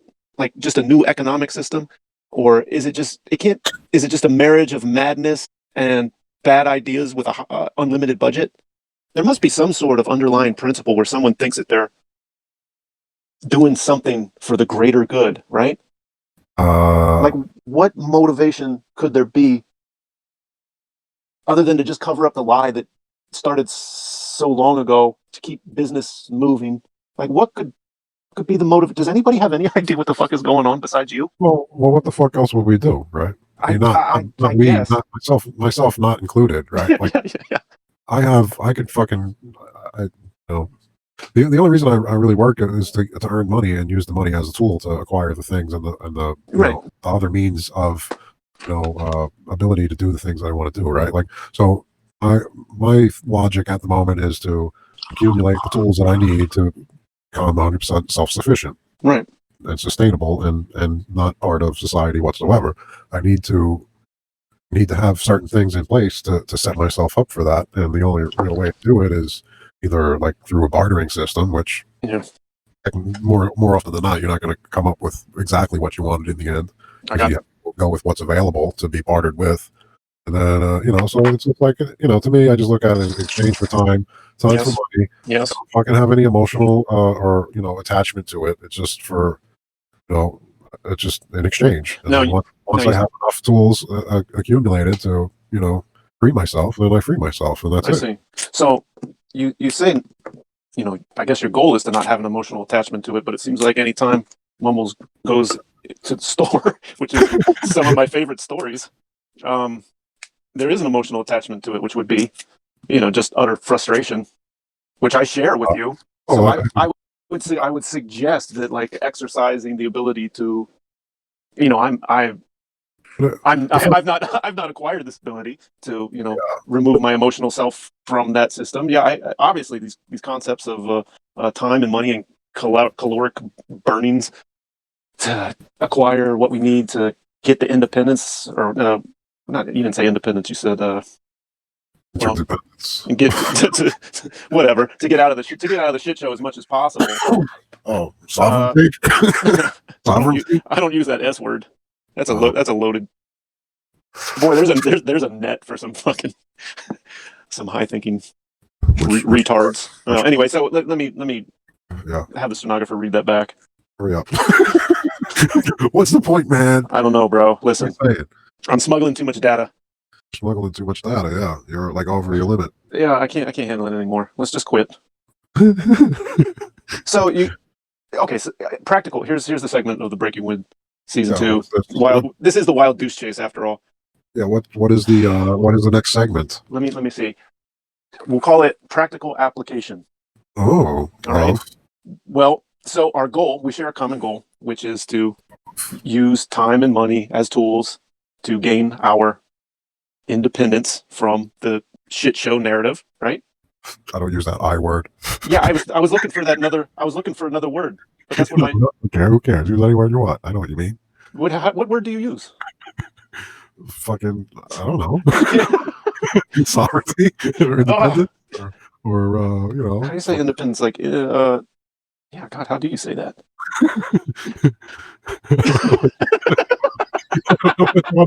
Hang on, let me see if I can get this jet ski started. Oh, what the? Practical application. So we have a shared common goal, which is to use the conceptual tools of time and money to buy our freedom from the shit show. Yeah. All right. Afford ourselves the luxury of freedom from this bullshit as much as possible. Now, practical application, the new segment. It's a terrible name for a segment. Practical application. Preparation H. Preparation H. How does one most efficiently accomplish this? And I would say the practice of not reacting to provocation would get us closer to our goal. Meaning, like you said, to not take it emotionally. And it's fucking hard because you just want to buy some sandpaper pads for your sand block, and you can't quite accomplish that. But nobody's doing anything to you. It's sort of like, well, just pay more attention, and maybe you can get through it a little bit smoother. Just how do you efficiently navigate this shit? I mean, look at where we are compared to the general population. Yeah. I don't know who's better off. I know you're better off than me. But I look around me and I go, well, it's like, where's the winners game? There's no one I would rather be than myself. Well, how do you know that? Well, just I guess through compare and contrast. Well, I'm not experiencing any kind of jealousy or envy. I look around and I go, gads, I don't want to be that. I guess how do you know that you don't exist? How do you know that you did not exist inside that body until today, right? Like, how do you know that your consciousness isn't different? Like, in other words, you have no real way of knowing that you existed yesterday in that same body. Okay, hold my hand through that. What do you mean? Put your head on my shoulder. Oh, right. So the forces that are holding this all together, right? Like, holding what the narrative together, the whole mental construct and the whole consciousness and the entire the whole universe. Like what's the glue that's holding the fabric? Are we talking about like the mental construct, or are we talking about like the looking physically and mentally?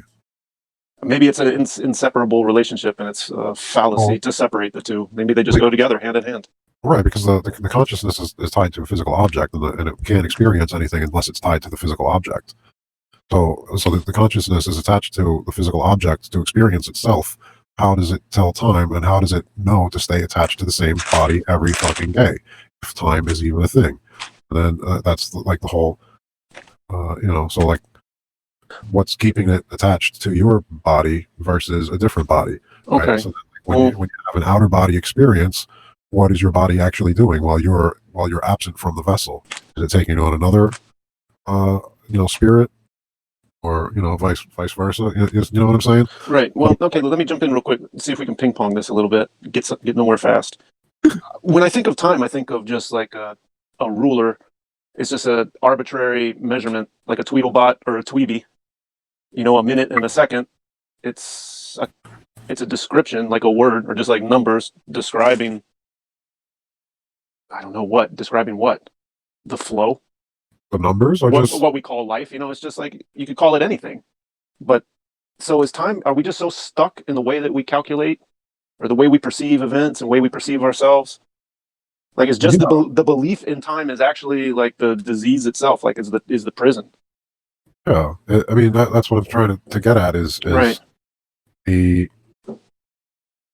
patterns, like the seasons, or any of these things. It's just like variables of what you would experience in your whole life, really. Like so, like when you wake up, you don't have any real way of knowing if that was like the first time you woke up. Right? You could do physical experiments, but it's all held together by the glue, which is your consciousness. If you're not aware of what you're perceiving, then you have no real data, right? Yeah. So if you do physical experiments, you're just trapped in the world of the physical. You're just labeling, analyzing, and labeling. What's the alternative to that? Well, what I'm getting at. Okay, go ahead. The alternative to what's the alternative to seeing yourself as the same person every day you wake up? Well, this is the ability to separate the spirit from the body, and that's what the whole the vaporize is, right? That's what Jesus did. That's what the fasting process does. Right. So, is there a division between the spirit and the body? Is that division just a mental construct that is perpetuated to keep us in this sort of state of? Yeah, because you're told, you're being given the name. You're being told who you are. Right. Who you are. Who are you? What is your name? Name that was given to you. Right. This is the foundation of the whole. Right. Shebang.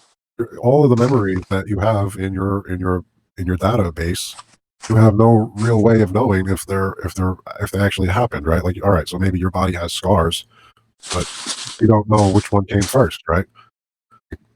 Okay.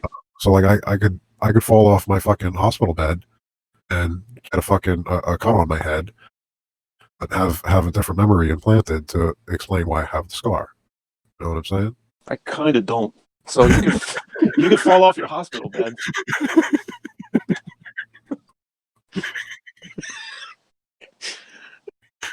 So and you fall on your head. Right. And so like okay.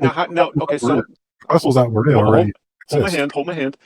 You hit your head, and a new memory is implanted. No, not necessarily. Well, okay. Like, all right, so your vessel's already there. Okay, your vessel's made of clay. It's from the earth. It's from the fucking. It's part, right? So the only natural part of this is your body. Okay. But the spirit side, the conscious side, is the alien part, right? So kind of like a mixture of both. The body part is a material thing that's going to fucking rot and decay. So you're attaching onto a material body. You don't know how long you've actually been attached there for. All you know is what you attached yourself onto that body with. So if I attach myself, myself being a spirit, if I attach myself onto an entity that has fucking battle scars from whatever means, the data or the uploads and the information that's contained in my spirit, in my packet of energy that's going into the vessel, it can all be fabricated to just sell myself the backstory of why I have these scars or why I have a limp.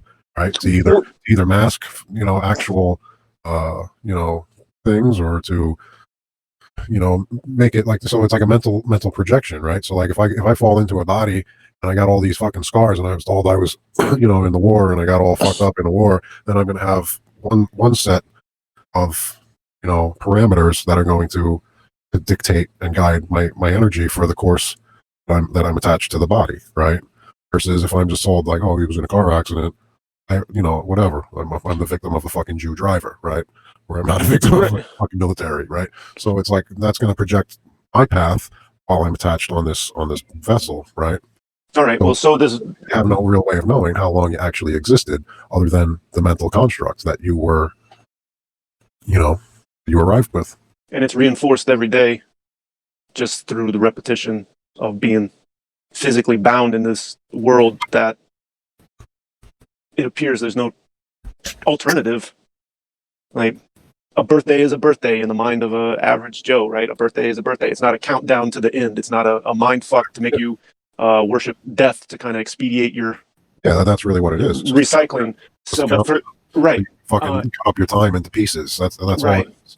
So each time you enter your fucking vessel, or you're in a vessel, and you have it fucking cut up into little segments or hours or fucking minutes, right? And it's and that's an artificial overlay. It's like a grid pattern put over an ocean or something, where it's like, okay, I've divvied up the ocean into these quadrants, but that's not what it is. But people around us, or what we're born into, the system we're born into, and the language that we use, we're all kind of reconfirming that awful phrase, "It is what it is," or that every year is every year. November, December, January, February. This whole thing, it just perpetuates itself. It's like an incestuous thought that just kind of keeps regurgitating the same artificial material over and over again. And so, right.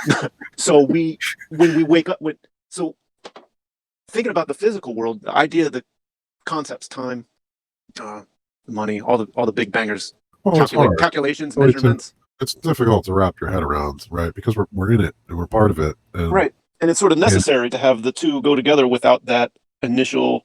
Well, you're integral to it, so you can't explain it without accounting for yourself, and then that's the whole tolerance thing, the plus or minus one, to account for yourself or not to account for yourself, to be or not to be, right? And then that gets back into the whole dropping of the deuce. And then the idea of remaining neutral, where you're not positive or negative, that's where your freedom lies, is in that Occam's razor, that thin veil between spirit and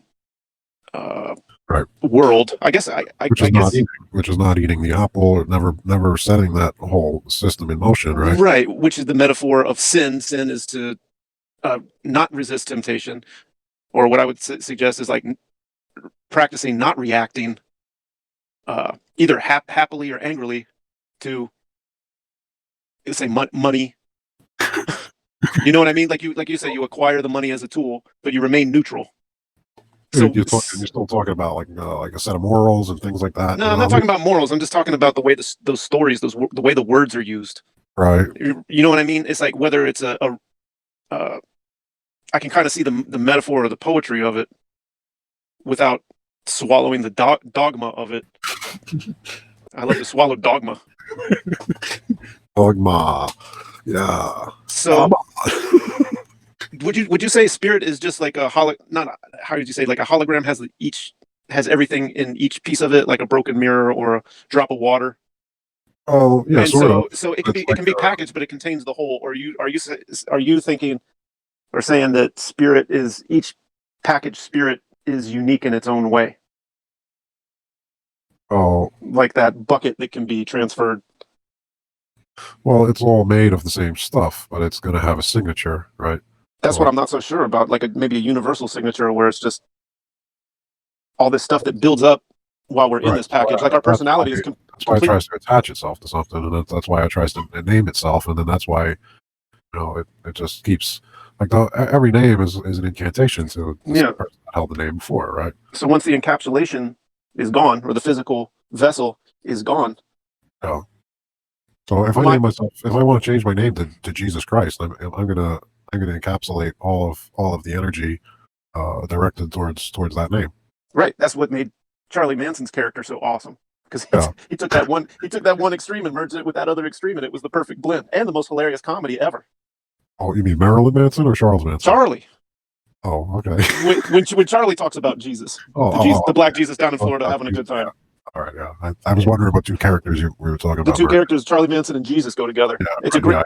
I thought you were talking about Manson and Monroe, but yeah, I got you. No.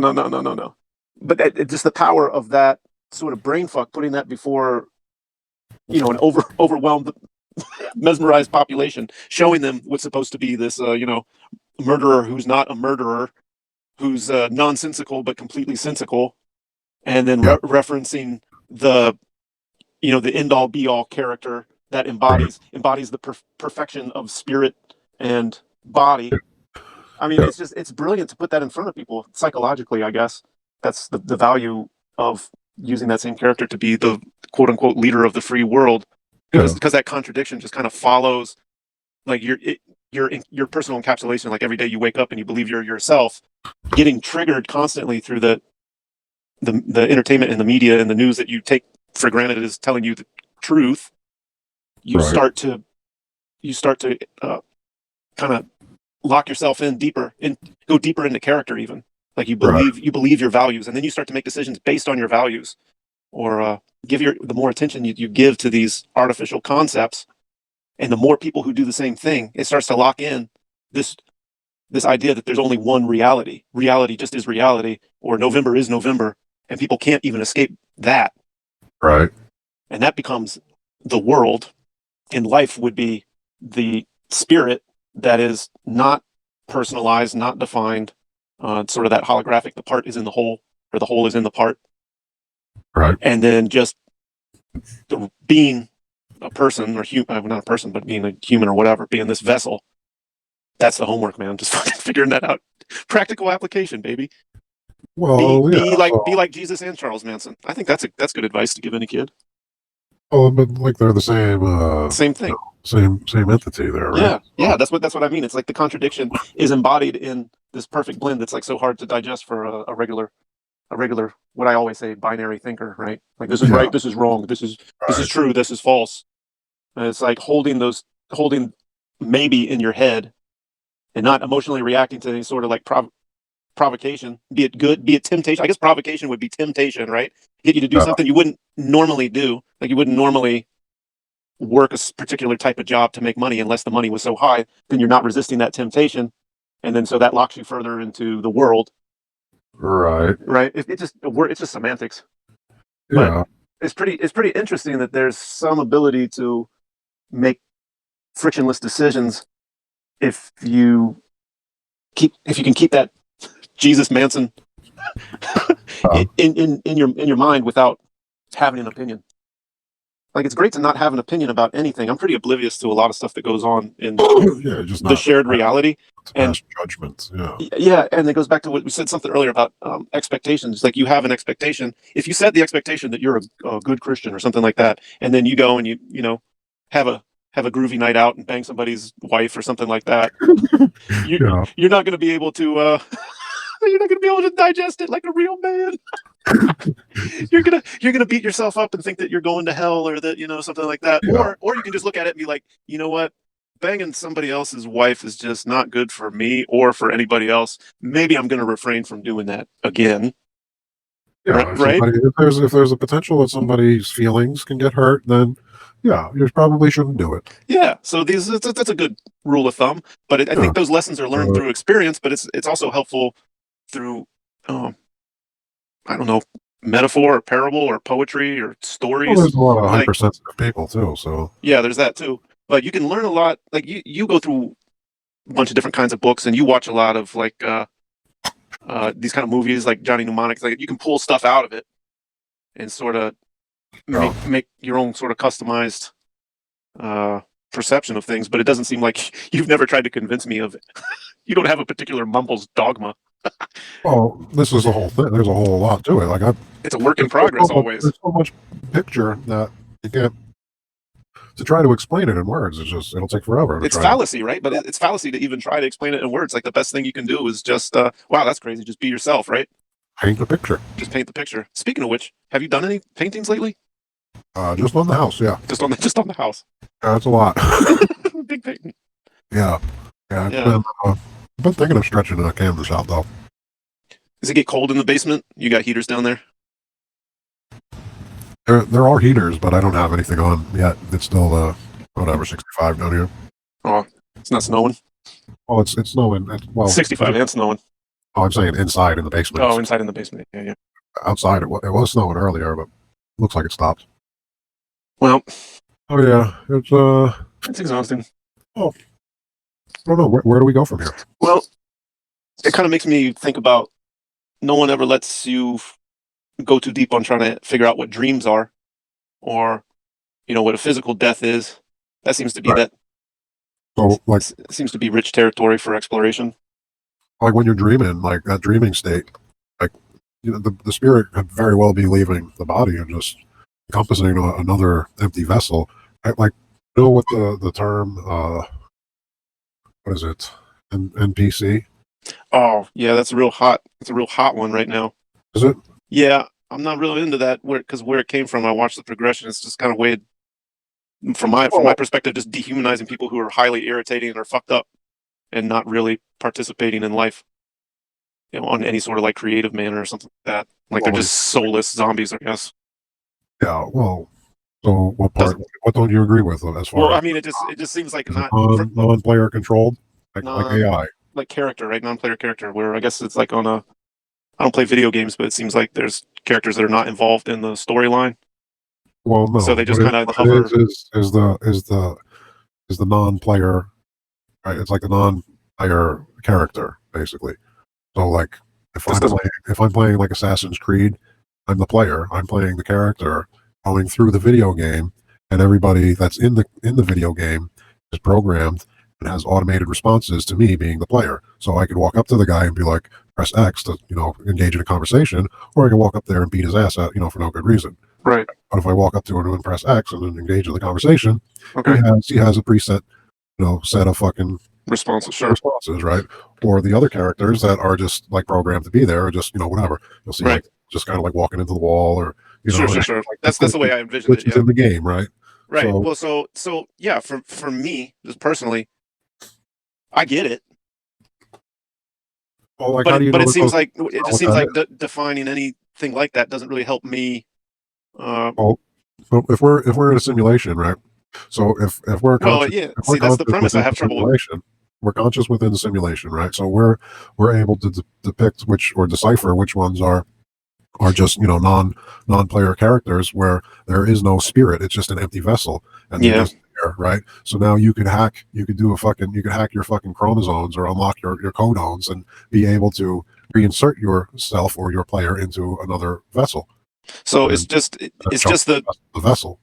Just accepting the premise of that. So it's just defining the world that we're in as a simulation, which is based on the computer culture that we're immersed in. So we're just taking this computer culture and using the computer words to describe the environment we're in. So which apple came first, though? We don't really know. Right. But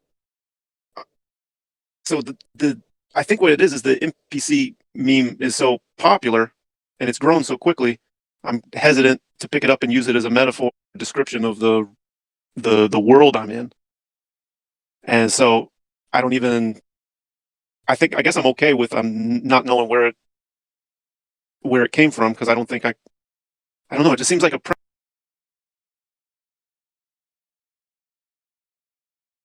I guess we're done. I guess we're being censored. I guess if I talk about like treating people, resisting the temptation to hate people because they're acting so fucking stupid. Okay. Well, so what I'm saying, the spirit is this person is animated. They're breathing, whatever that means. They're walking around. They're shit. Oh, Craig. This guy's a dick. Yeah, he missed like the last 5 minutes of you talking. It's really too bad that this NPC model is being artificially pushed out because it's irritated by these retarded people. No offense to myself, walking around. Oh, Craig? Yeah, he left and I just had to reinvite him. Oh, okay. So in 2015, yeah, it became really the only alternative to the commonly accepted was flat. So it just repeated flat. Don't take. So I just love this NPC model. Well, you don't think there's any credence to it? Well, the credence being that they're irritating as fuck, but do they deserve to be denied the rank of human? Well, it doesn't mean the human is still there. The human side of them is still there, but they're not. Like, in other words, do you think that you always were instilled with the same amount of conscious thought that you have now? I think the spirit whatever the spirit is this neutral. I don't know what the fuck it is. I only think of it as like this magnetic, electrical something or other that just perpetuates itself in some sort of balance, like water. All right, well, And so my mechanism changes and adapts. Like my body changes, goes through this process of growth. Like I don't know. You start this process. It seems like just like anything else, you're enclosed in this skin, or a leaf is enclosed in whatever its mechanical structure is, and then whatever's going through it, like the action going through it, is the spirit, whatever that is, the animating force. And whether you're retarded as shit, or hyper intelligent, productive member of society, or whatever, you still having that animating force going through you. And I think that's probably the only thing that is left to connect with these individuals. And I think to define them as not having spirit is probably just not good for anybody. I mean, anyone can do whatever they want, just for me. Right, so because it's so fucking hard. It's so fucking hard not to dismiss them. Who doesn't want to just turn on a? Well, yeah, it just reminds me of a Goyim killing machine. Like, it's just I don't want to see these people as awful as they are. They're like lemmings, though. They don't have any real value. Did you watch the last Mumbles video? Yeah. Watch that. Which one? The one with the boop, boop, boop, boop, boop, burpy burp? No, not that garbage. Fucking Ken Wilber's Quantum's questions? No, the last one. What's the last one? No, I told you. Reduce. No, I didn't get you to upload. It uploaded just as soon as we started talking. How could I watch it? I tried to. Oh, I thought you were going to watch it while what is it? Talking. Well, I can't. I mean, it's not the easiest viewing experience, What do you mean? Mumbles Vision is it's got its own sort of, No, but if you'd allow me, let's see. Yeah, go for it. See, go find. What were we just talking about? I was talking about just affording these people the last luxury of humanity. I mean, so what's the benefit of like? So now let me just read out loud the last few moments of this last video. These are your words? Yes. Okay. People are not instilled with morals and common sense at birth. These habits of do-goodery must be learned and programmed. There is a finite amount of energy. Oh, son of a bitch. There's a finite amount of energy contained within the system. Energy flows where attention goes. Stop feeding it, let it die. Since there is a finite amount of energy contained within, and energy cannot be created or destroyed, only transmuted or converted, drain and charge, ebb and flow. If the host that was gracious enough to provide this energy to us was using it to animate, say, 1 million entities versus a totally hypothetical 6 billion entities, then the quality of the energy distributed amongst said entities can only be distributed equally if, and only if, it was a controlled environment, meaning that everyone was born on the same day and all had the same exact perspectives and environment. By day-to-day observations, we can clearly see that this is not the case. Generations of decades of people, plants, and things that all require the same source of energy to support their life, electricity, trapped on a circuit. So not all bodies are created equal, but are only equal in potentiality. So, like... So what was the first sentence? Which first sentence? I don't know. The sentence that started. How do I describe that? Hold on, let me get back there here. Sorry, people are not instilled with morals and common sense. Right. At birth. Yeah, I'm not saying these are habits. These are habits that are learned and programmed. Right? Absolutely. So, like, if you have the corpse, right? You have this fucking corpse, and you gotta fucking give it CPR, and you're like putting it into motion. You fucking give it the jolt of electricity, sure. Right? You fucking smack it on the ass and get it to fucking go. Give it a reaction, right? So now, so now it's got something to act on, and now maybe the spirit or dwindling energy, might attach itself to it and start to grow, right? So like the chakras, like, all right, so like you have like main chakras, and then you have minor chakras, and chakras everywhere, right? You're a chakra, you're a chakra, they're a chakra, everywhere a chakra. Yeah, like, they're all touching, right? They're all like just imagine like the ocean of like say like a ball pit at McDonald's, right? You're just in this huge ball pit. All the balls theoretically are touching one another, right? There's a physical continuity between all of the balls within the pit, right? So as one amplifies, right, it fucking vibrates, and the heat, permeates outward, right? And then as the heat it's the other balls. Those ones vibrate and start to create heat, and they just it just grows and grows and grows and grows. So like my packet of energy, the higher I could get it, or the hotter, and the faster I could get it to vibrate, or the higher the resonance is, the more I can permeate myself, and the wider I cast the net, right? So then it's like I become all encompassing, and what's that other word? Transcendent, yeah, like omnipotent, infinite, no, omnipotent. And that's like, so when they're all part of me, right? So like my spirit that's contained in this vessel right now, if my spirit is so alive, right, it's going to want to carry on and attach to the next thing, and it's still going to hold itself together. That's like, you're talking about like almost self-combusting type. That's how much heat we're talking. All right.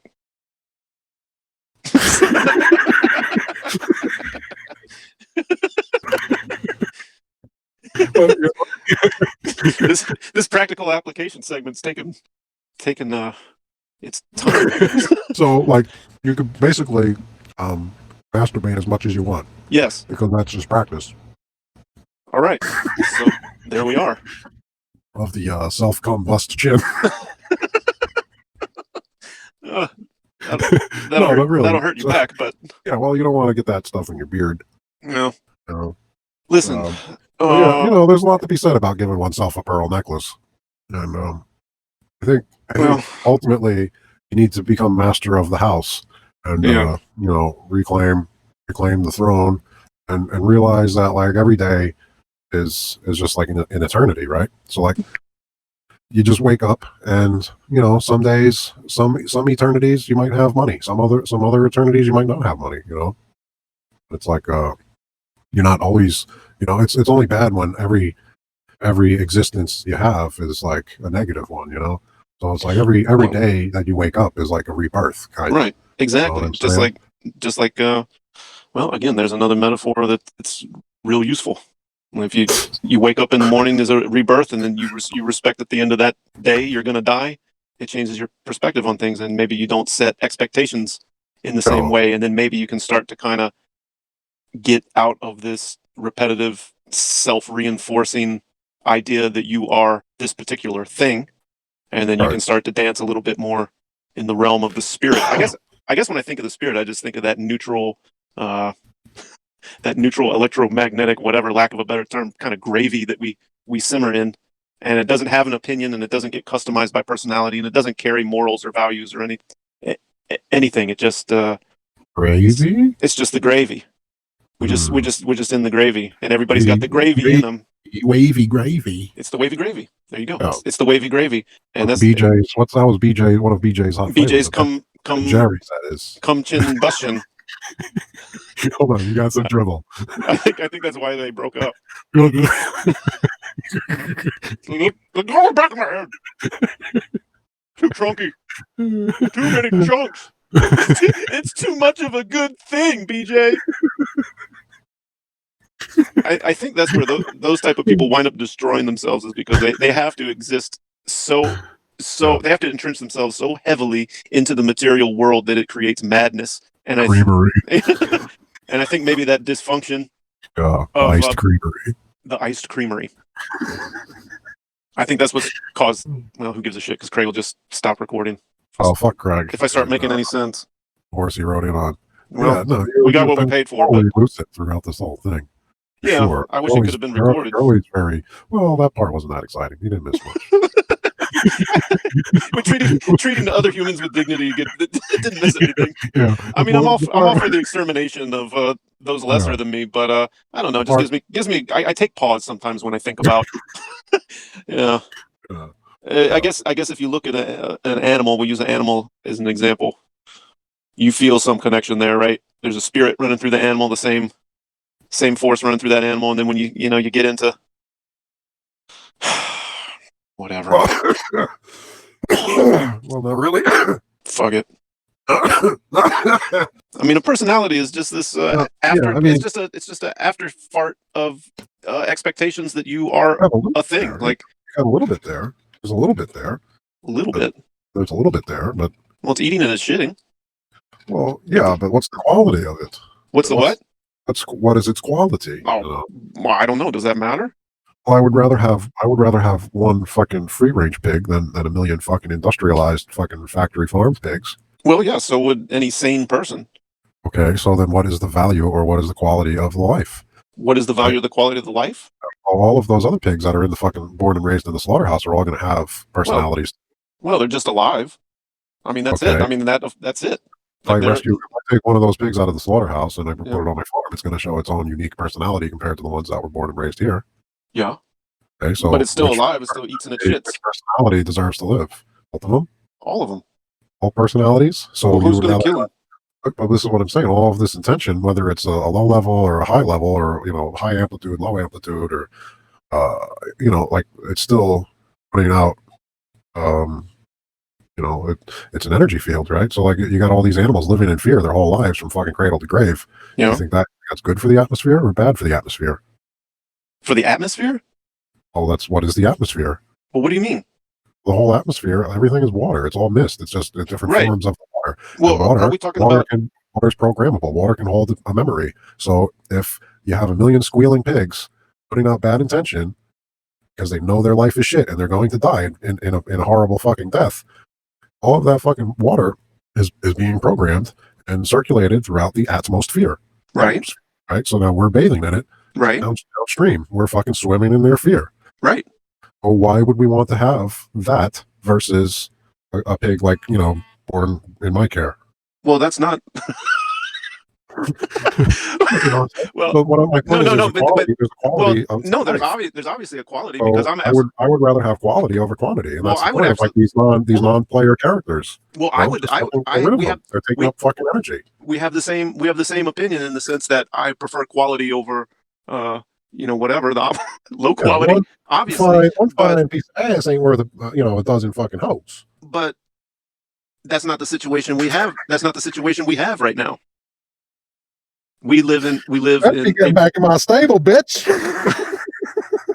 we live in the Dutch oven. We live in the shit. We live in the shit show. We live in the shit pit. So Yeah. I think in trying to figure out how to best navigate the shit pit is, well, I guess you have to let it run its course because it just naturally has a balance. Like you said, you got a million factory shit pigs out. And fucking take care of the shit. Bill Well, Gates ain't fucking doing it with his fucking pansy ass fucking medical shots. Who? Right? We need fucking Bill Gates.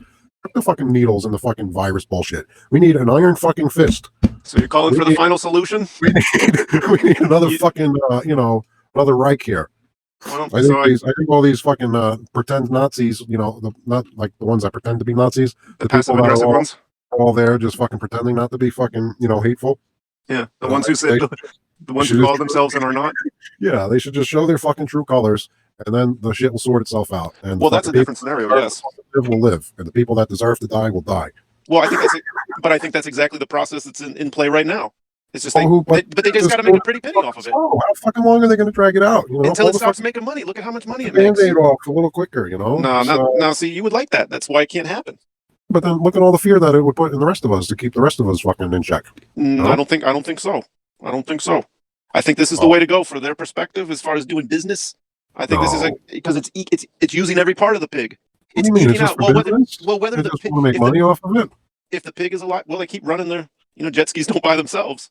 No, of course not. But, so so you have people who are putting these systems into play, who are entrenched in this world, right? And then these people that are walking around with no fucking clue what they're doing.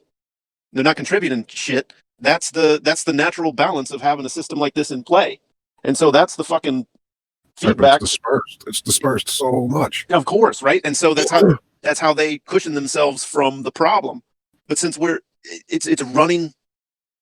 But like, I would rather just have all right, everybody, everyone that's quality, everyone that has a quality of life, go out and buy yourself a fucking boat that you have a fucking constant, reason to throw money out into the fucking ocean, and have that instead of all these fucking people taking up space. It's the same shit. You're just fucking. They're just taking it away from the rest of us to have a good time. We could all have jet skis if it wasn't for all of those people taking up our space and breathing in our fucking air. Well, which is the premise of the $100 million budget smash hit 1995 film Waterworld, directed by Kevin Costner. You Well, know, so everybody gets jet skis in that scenario, I guess. you know, a chicken in every pot. Then what do we gotta fucking fight for fuel and shit, right? Well, so here's the problem. We're turning our piss into fuel. What are we doing? So here's the problem. We're in the thick of a really bad fucking idea. It's Movies. It's perpetuating itself. It only exists to perpetuate itself. If you've known anybody who's a liar, all they do is double down on a lie. The more they get cornered, the dumber the lies get. So I think there's an element of that. There's a lack of brains and and too big a budget. Like a bad idea in a huge budget always creates a huge shit show. Yeah, and then throw more money at it to make it better. And then throw more money at it to make it better. Then when it starts getting out of control, more money to make it go away.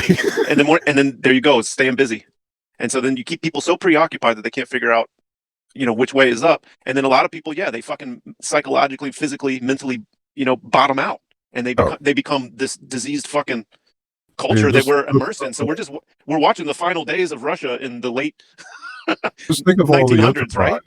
Just think of all the enterprise that was created around the remembrance of 9/11, right? Well, sure. That's getting made, and brilliant, right? There's gonna be people having perpetual work over this fucking nonsense for years to come. Yeah, it's our turn to watch it happen. Somebody was watching this shit in 1944. It's gonna be like the Nixon fucking bullshit, you know? Just make a living out of the fucking all the stories about the fucking the plot, you know? Well, this is the reset that always happens every 22 years or whatever, which is we got the 2001 Obelisk show, we got the terrorism programming for 20 years. Now we're going to have the virus that can pop up anytime. We're going to get people in line to do this. Changing they shut down the borders, shut down travel. It's the same thing. It happens every 22 years, and it's like that really demonic movie. I tell you. Yeah, and right down to the masks and everything. Yeah, the whole thing, right? I've been watching some other stuff, and I see this. I don't like calling it predictive programming. It's just whatever. It's dog trains. It's conditioning, right? Oh, but yeah, but like which part? What's coming first is my point, right? Which Apple came first? Did the cell phone? Did the Apple cell phone and the Apple computer come first, and then implant us the backstory of Genesis and Adam and Eve and the Apple, or are we modeling our now versus a past that only exists in our mental construct? Mm. The way I think I understand what you're saying, but all right. Well, so how do we know that the ideas in our head are even our own ideas, and that these? Well, obviously they're not, right? That's why we gotta. Right. That's why we have to do the Breaking Wind dialogue show. Chase that wild Deuce.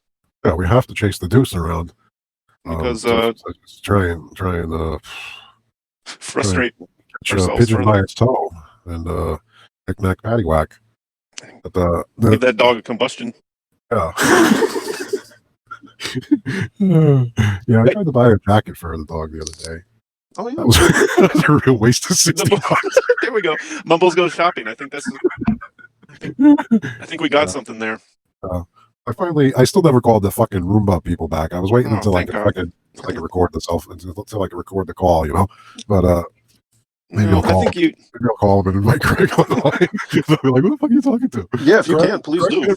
Craig's getting all this. I'll be like, "What the fuck are you talking about?" Yeah, and then I just get the automated response, which is like the non-player fucking character. Well, that's different. I see. Yeah. You get this virtual. If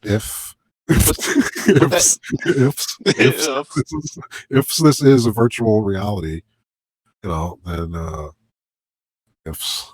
Well, it is a virtual reality if you accept the any of the given narratives, and so that in there lies the rub. It's just being comfortable with any of the other narratives, then it's a physical existence. Well, you got to figure it out. You got all the narratives to choose from. Which one do you choose? Well, that's exactly right. So here we are.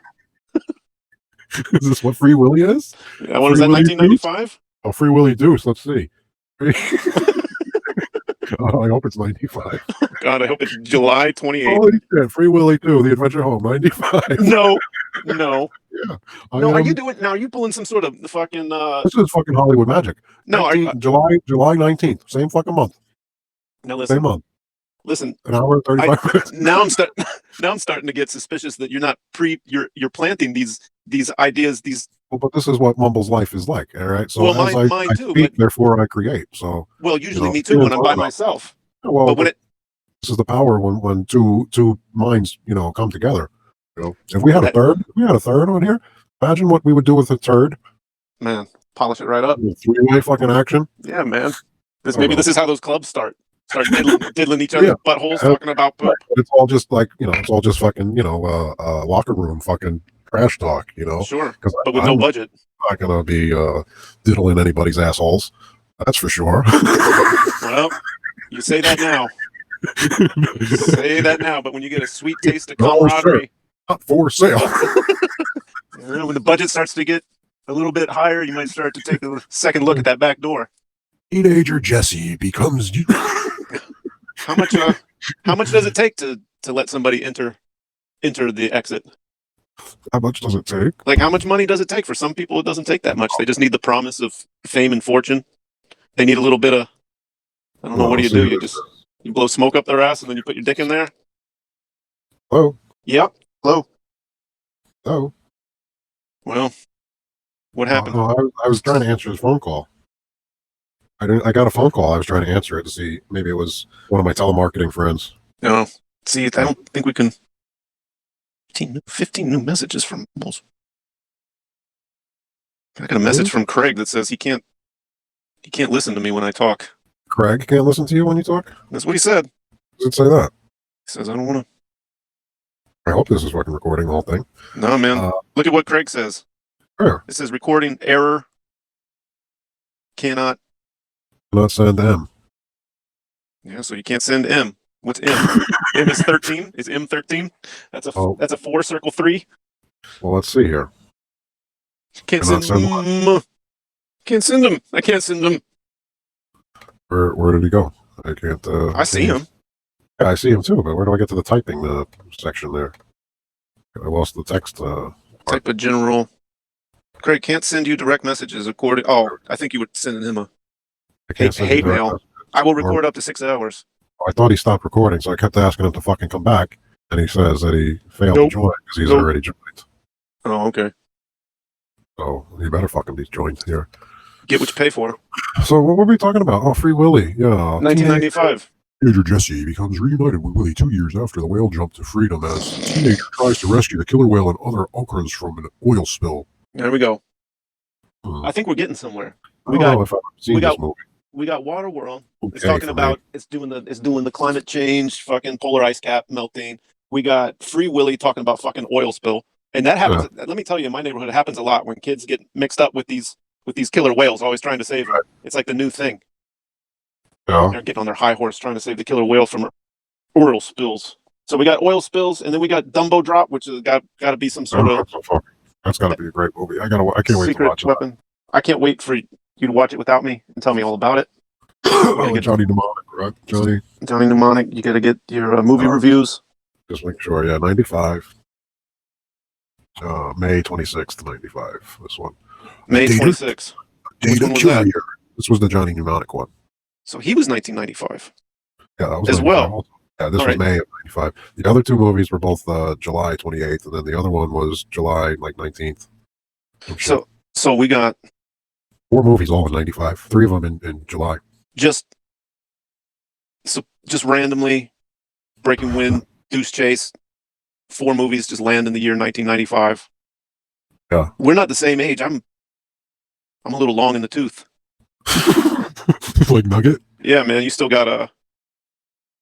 Well, it depends on who's measuring in the time here. Well, there you go. But I mean, if we're using 1995 as a reference point.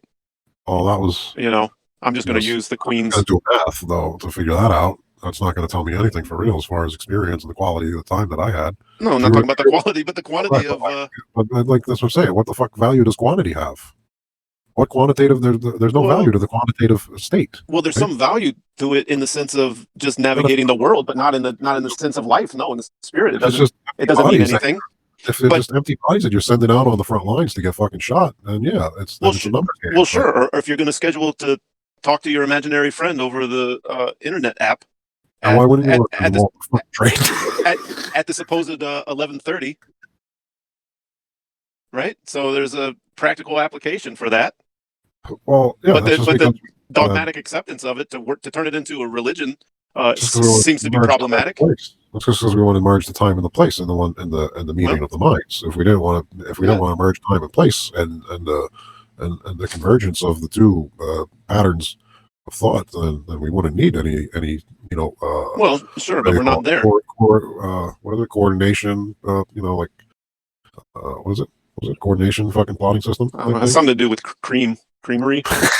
Well, like you could measure distance in latitude and longitude. Latitude and longitude is a measurement of time, right? Sure. So time and place is synonymous anyway. Well, you asked me what's the value of it. Well, the value of it is we could record this claptrap for other people to listen to it. So there's the value of it. Right. We should try it our next episode. We should try like a completely different approach, and like I'll record my track and then you record your response track. No, we can do that. Yeah. I'll just start talking and asking questions, and then you just I'll leave room for you to respond, and then we'll do it like vice versa. Like I'll do the Q, you do the A, and then you do the Q, and I do the A, vice versa. Yeah, man, like Peter Venkman and Rick Moranis. Gatekeeper. I'm trying to. Okay, who brought the dog? I'm trying to remember. I can't remember anything. I can just see his face. I can just see his little Jew face, just like slobbering. I just can't remember anything. With the big fucking traps on his head. Oh God, that must have been. What did he say? I can't remember anything. Oh, that was in 1995. That must have been like 86, man. What movie is this? Oh, Ghostbusters 2 or Ghostbusters? Ghostbusters. I don't know. I guess we got to stick with the 2 theme, right? Because we got Chasing the Wild Deuce. We got Free Willy 2. Oh, well, I guess Ghostbusters. The first Ghostbusters was 84. Wow, my God! All right, so there's 84. Ghostbusters 2. Oh, boy, that could have been in the 80s as well. Oh, 89. Wow. Well, that's a strikeout. Fuck. 4 for 5. Not bad. Oh, in fairness, you brought that one up. Well, I guess that's what I was getting at. I have to be suspicious that I'm being manipulated. You've chosen 4 films ahead of time. Oh, no. Somehow gotten me to believe get me to believe that I had, my brain used to actually because that's such a classic hypnotic technique. Well, and yeah, I'm so vulnerable. Right? That's like the first Ghostbusters when he's fucking trying to like get in the girl's pants. Like, oh, star? Is it? Oh, square? Can you see through these? That's a great movie. Yeah, just letting people. I think that's a lot of what's going on too. Is you're so smart. Yeah, letting people figure shit out so they think they came up with it. I love the expression from in the military. They have those psychological operations. What do they call that? Not psyops, but there's a department, and they have this nasty. They have this nasty. I don't know, but it's whatever the division of the military is, and it says because physical wounds heal, and it's this nasty emblem of a skull with like knives through its head and crisscrossed whatever, and wings of death. Special forces stuff because physical wounds heal. It must be psyops. And those are the guys that like drop the big condoms over the little villages. Yeah, man. To make the little the villagers know that American men have large cocks. Well, that's that old Dumbo drop. This was one of our tactics during the that whole Vietnam conflict. Yeah, that Charlie was so kind to write home about. Yeah, big wieners. Which was really about just spreading some orange shit. So that orange shit would probably come in pretty handy nowadays with your elimination of how much of the population you want to get rid of. All but a handful. All but a handful. We can put on my family plan. All right, well, we can deploy that, but it's going to take a while because we're going to have to. We can't do it all in one big dump.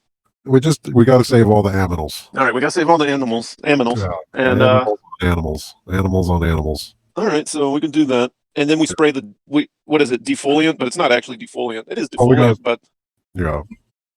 So how? Well, maybe that's what's going on when you're dealing with such a large population. You have to eke this shit out. It's not Mumble's preference to eke it out this long and dramatically, but when you're dealing with such a widespread population of pig farms, you're gonna have to come up with the climate change. Then you then you got to come up with you got to have the suicide programming. You got to do the whole biodome around the property. Yep, you got to do the biodome, and then you got to 96. Fuck. just barely. You got to come up with the weather manipulation idea, and then that becomes the cover story for just basically, Operation Dumbo Drop. Yeah, but like if you could collect the tools that you need to build the biodome around your own property there, and filter the air with a bunch of cigarette butts that you've collected, Sure. you got to recycle, Yeah. and then you just have like your own little self-contained environment, and then you can just start over. Sounds like we got a plan. And how do we know we didn't do that already once or twice? Who, you and me? Oh, I'm just like how do we the know we're not collective part of spirit? that? Well, I'm saying like the Donner Party. Like, how do we know that the Donner Party didn't actually do pretty good for themselves and thrive and become what we are today? Walk through the ice wall door. The Waldorf? The Waldorf Astoria. Ass story? The ass story. Welcome to the club. You just joined. You didn't even know it. Bend over. Oh, Here. Yeah. Here comes the poo-poo. All right, where'd you go? Did you leave? Still there? Oh, Arctic Retardico is having some experiencing some difficulty. Hey, Deuce. Oh, where did Retardica go? I'm just gonna keep on talking, and I'm gonna try to sing it in a soothing prose. Where did I leave off before? Where did I leave off? Oh, here it is. Okay, to be said. Don't give in to anger, it's just an anchor.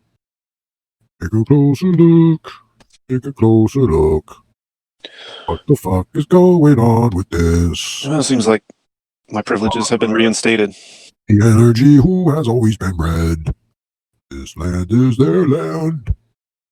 And now it's been cleared. There? Yeah, so what's up Right. with there's so much to cover. Well, getting back to taking the vinyl siding off the house, I really think that I got some of those encapsulated spirits that were dwelling under the plastic vinyl, which is siding. I think I let them free. I let them go so they can get back to it in the almighty cosmic abyss. And I had direct evidence of this by the troves and troves of black flies that I've uncovered in certain spots of the house under the vinyl. I think was just really a container. It's acting as a container to keep the spirits in the dwelling, and by shedding the plastic skin off of the dwelling, release the spiritual energy back into the atmosphere. Can you look up what year the movie The Green Mile? Poltergeist? No, The Green Mile. Is that like Poltergeist? No, that's like Tom Hanks and a big black dude who sucks out black spirits. Dummy. He sucks out black spirit. That was a 99. That was a 99er. That's a 99er? Uncle Clark Ducan, Thomas Hanks, Dufresne. Andy Dufresne, And Dufresne. When was fucking Shawshank now? See. Oh, that was 94. Damn it, so close. Well, it probably didn't fucking come out on VHS, or it didn't hit Blockbuster until 95, probably. And then a blue and yellow box store. Was that blue and yellow also? Yeah. I don't remember. My friends worked there. They were cool. They were the cool kids that got the job there. Oh, yeah, man. Yeah, that's the best of the worst. You were down at the dairy barn? Oh, I worked building your CV. The CVS, actually. That's funny you said CV. Really? I was thinking curriculum vitae. Oh, no, I'm sorry. It was a Genovese at that time. Genovese. Yeah, Genovese. That fucking old school Italian Wapo, whatever, Fugazi. As long as I can remember, I always wanted to be a gangster. Gotta go get the papers. Oh, fuck. What year was that? That must have been like 83. What is that? Bronx Sale? It was that Goodfellas, right? Was it the Bronx Sale or Goodfellas? Bronx Sale was 93. Goodfellas had to be. Oh, yeah, that was right. Yeah, you got to say everything two times. Yeah, that was 90. Oh, yeah? Wow. We got to kick it up a few years. We got to get. We're pretty. We got to get Back to the Future. Back to the Future was 80 something. Back to the Future 2. Oh yeah, what year was that? Yeah, Back to the Future 1 was 85. All right. So talking about Back to the Future, the simulation that we live in, if you want to use that as a premise, not you, but if someone wanted to use that as a premise, the simulation is just based on all this horseshit that we've been immersed in ever since we were birthed here, right? I mean, just that's it. There's your simulation. So it is it's a mental construct, but it's. We know we were even born though. Yeah. I mean, I hear you. But just as a starting. Born? Do you remember being born? You would think that they would implant that memory to convince you that you were born here. They don't even bother like uploading that one. All I remember is that pussy was tight. So to me, for them to to purposely, that's like omission of guilt, right? So that's guilt by omission to me. Omission of guilt. You see my logic, my train of logic. Omission. For them not to give us the memories of being born. Who's them? Who's giving us the memories of being born? They don't really need to. They just need to. Well, when's your first memory? I've got a couple. I'm not sure which one came first. One was sitting on a toilet taking a poop. Right. So how do you know nothing happened before that? Or you were like fucking just like. I guess I don't understand. All right. So why does it matter? Why does it matter if I remember? Do you know who Jason Bourne is? That's a real life character portrayed, based off of the life of Mumbles here. So like they didn't get into the childhood aspect of it. This is like the later years when Mumbles was doing wet work, But before that, like the Jason Bourne prequel is going to show you that I don't remember anything before he lost at Disney World when I was like 12 years old. And then that's when my life started, and I don't remember anything before that. This is what the Mumbles I'm talking to remembers, or is this the Well, this is the real life Mumbles character story that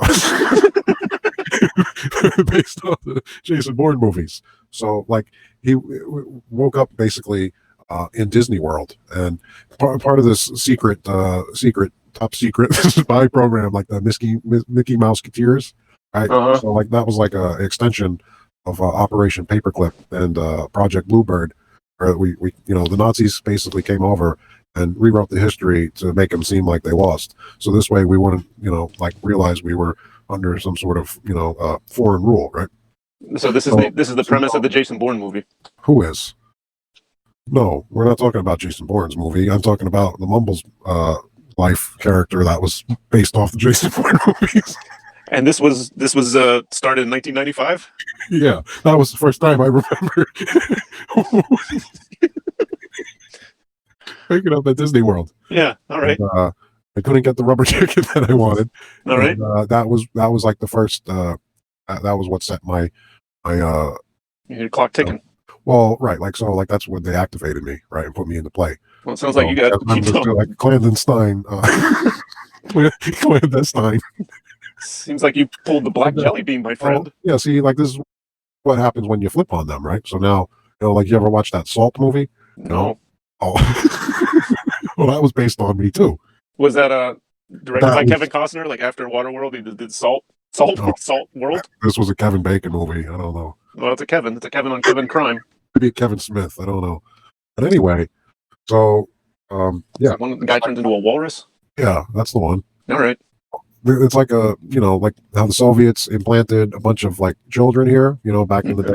Yeah. All they were is just kids that were trained, and right. So this is like, well, you're not supposed to know this part, right? So like we all got lost after we got trained, and then we went to Disney World, and we were just let out, and the families that wanted kids basically found kids, and they became their kids, right? It's like if I'm like in a right, like as an adult, if I want a kid, I'll just go to Disney and look for lost children, and as long as nobody claims them, then they legally become mine, right? So now the theme park was in on this, right? Because like I said, they're all part of the Nazis that came over, and they worked in collaboration with the commies in the 80s, right? Which they didn't want you to know. They wanted everyone to think that Germany and the Ruskies were enemies, but really they were working together from. Like all world governments, they're all working together. So they released us over in Disney World there, and that's when they activated us to circumvent the national security here. So, in what year did your grandmother have sex with Whitey Bulger? Well, this is just part of the program that I was programmed with. I like that writing. I like that script. Somebody wrote some nice Jewish man wrote you a great script. It's a lot better than mine. Which guy? Where? I don't know. Whoever wrote your shit. Who are we talking about? This Jason Bourne movie? Isn't this the epic of Mumbles? Which one? I don't know, the one you were just talking about. Oh, we're lost. See, this is how you get lost in the corn maze there. Yeah. But yeah, so I think there's some real pull it all together here for me. Top secret espionage going on, and oh, we don't really know when we started our lives here. All we know is that we're here, and every day is eternal, and that the past and present, or the past and the future, excuse me, are only mental constructs, and we have no real way of gauging they're ever going to actually materialize into the now. Well, I can't argue with any of that. Well, it's not up for argument. I'm just telling you the way, you know. Oh, that's an old colloquialism, which means, yeah, I'm with you. Oh, is that what that means? Yeah. So, when do I have to start fucking guys in the butt? Well, I mean, for what? For money or for? I fame? don't know. You tell me. This is like some deep level espionage shit. I want to be prepared for when I got to start taking it in the asshole. This is just how deep it is. I don't even know who my real handlers are. You see, I think I might have multiple handlers, you know, and then I think I adopt my own handlers and I train and program them, you know, like as part of my subset programs, I trained to program my own handler to program me better. So you're lucky because I got a bunch of panhandlers. Oh yeah. Yeah. It's costing me an arm and a leg. Well, those are the non-fucking player character ones. You gotta get you gotta train a German Shepherd how to handle you. That's what Hitler did. I can't do it, man. I got too much gravy in me. Too much gravy. Yeah, it sucks to care for living things. Yeah, it really does. It really, really does. So I think that's a good note to end on. Honestly, I've got. It's going to be a hell of a chore to edit. I tried to tell you when we started the season 2 to do these in small chunks, man. It's going to be a deuce and a half. Well, how are we going to pack this into small chunks? You know, this is like it just barely started to get unwrapped in the last 10 minutes. Well, I mean, we've been going 95 for the last 3 hours. Oh, this was a good one. I don't know how much Craig got, but I hope he got it all. But if it's, you know, there's the value of quantity right there. If that motherfucker was able to conceptually contain whatever it was that came out of our front holes. Yeah. Good luck with that. No rush on. Maybe next week. Well, I don't know. Like I said, whatever. I'm glad you got the week off. I got to go back in Friday night. So that's when my week starts. Friday night, and then like next in December, I got a week off also. Well, maybe we can get some talking privileges. Yeah, I want to try to make a little bit better production out of it, you know. Like, I gotta say, it's been really good, man. Well, that's why I want to keep it at least at that level, you know, like a little bit of slideshow and a little bit of, you know, subtitles here and there, but whatever. Really fun. Yeah, it's just that's why I don't know if I even got to add any of this stuff, but computer processing has been very tough because I guess I had some sort of internal cooling failure for the computer. Sure. The one time we were uploading the fucking thing, I had to put my computer on a bag of frozen broccoli to keep it fucking running. I mean, whatever it takes. Like right now, I got a little fan, a mini fan, and an ice pack, keeping it cool, you know. Wow. So, but awesome. Yeah, it cooked that bag of broccoli. Yeah. But you know, it took like 8 hours basically. It only got up to like room temperature. Well, I believe that's how Bill Gates started. So if everything goes according to plan, you'll be killing people in no time. It was pre-cooked in the bag, so I basically thawed it out. But the computer was hot. That's not like broccoli.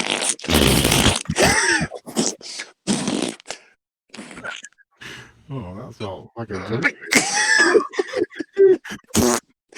Thanks, bud. Comes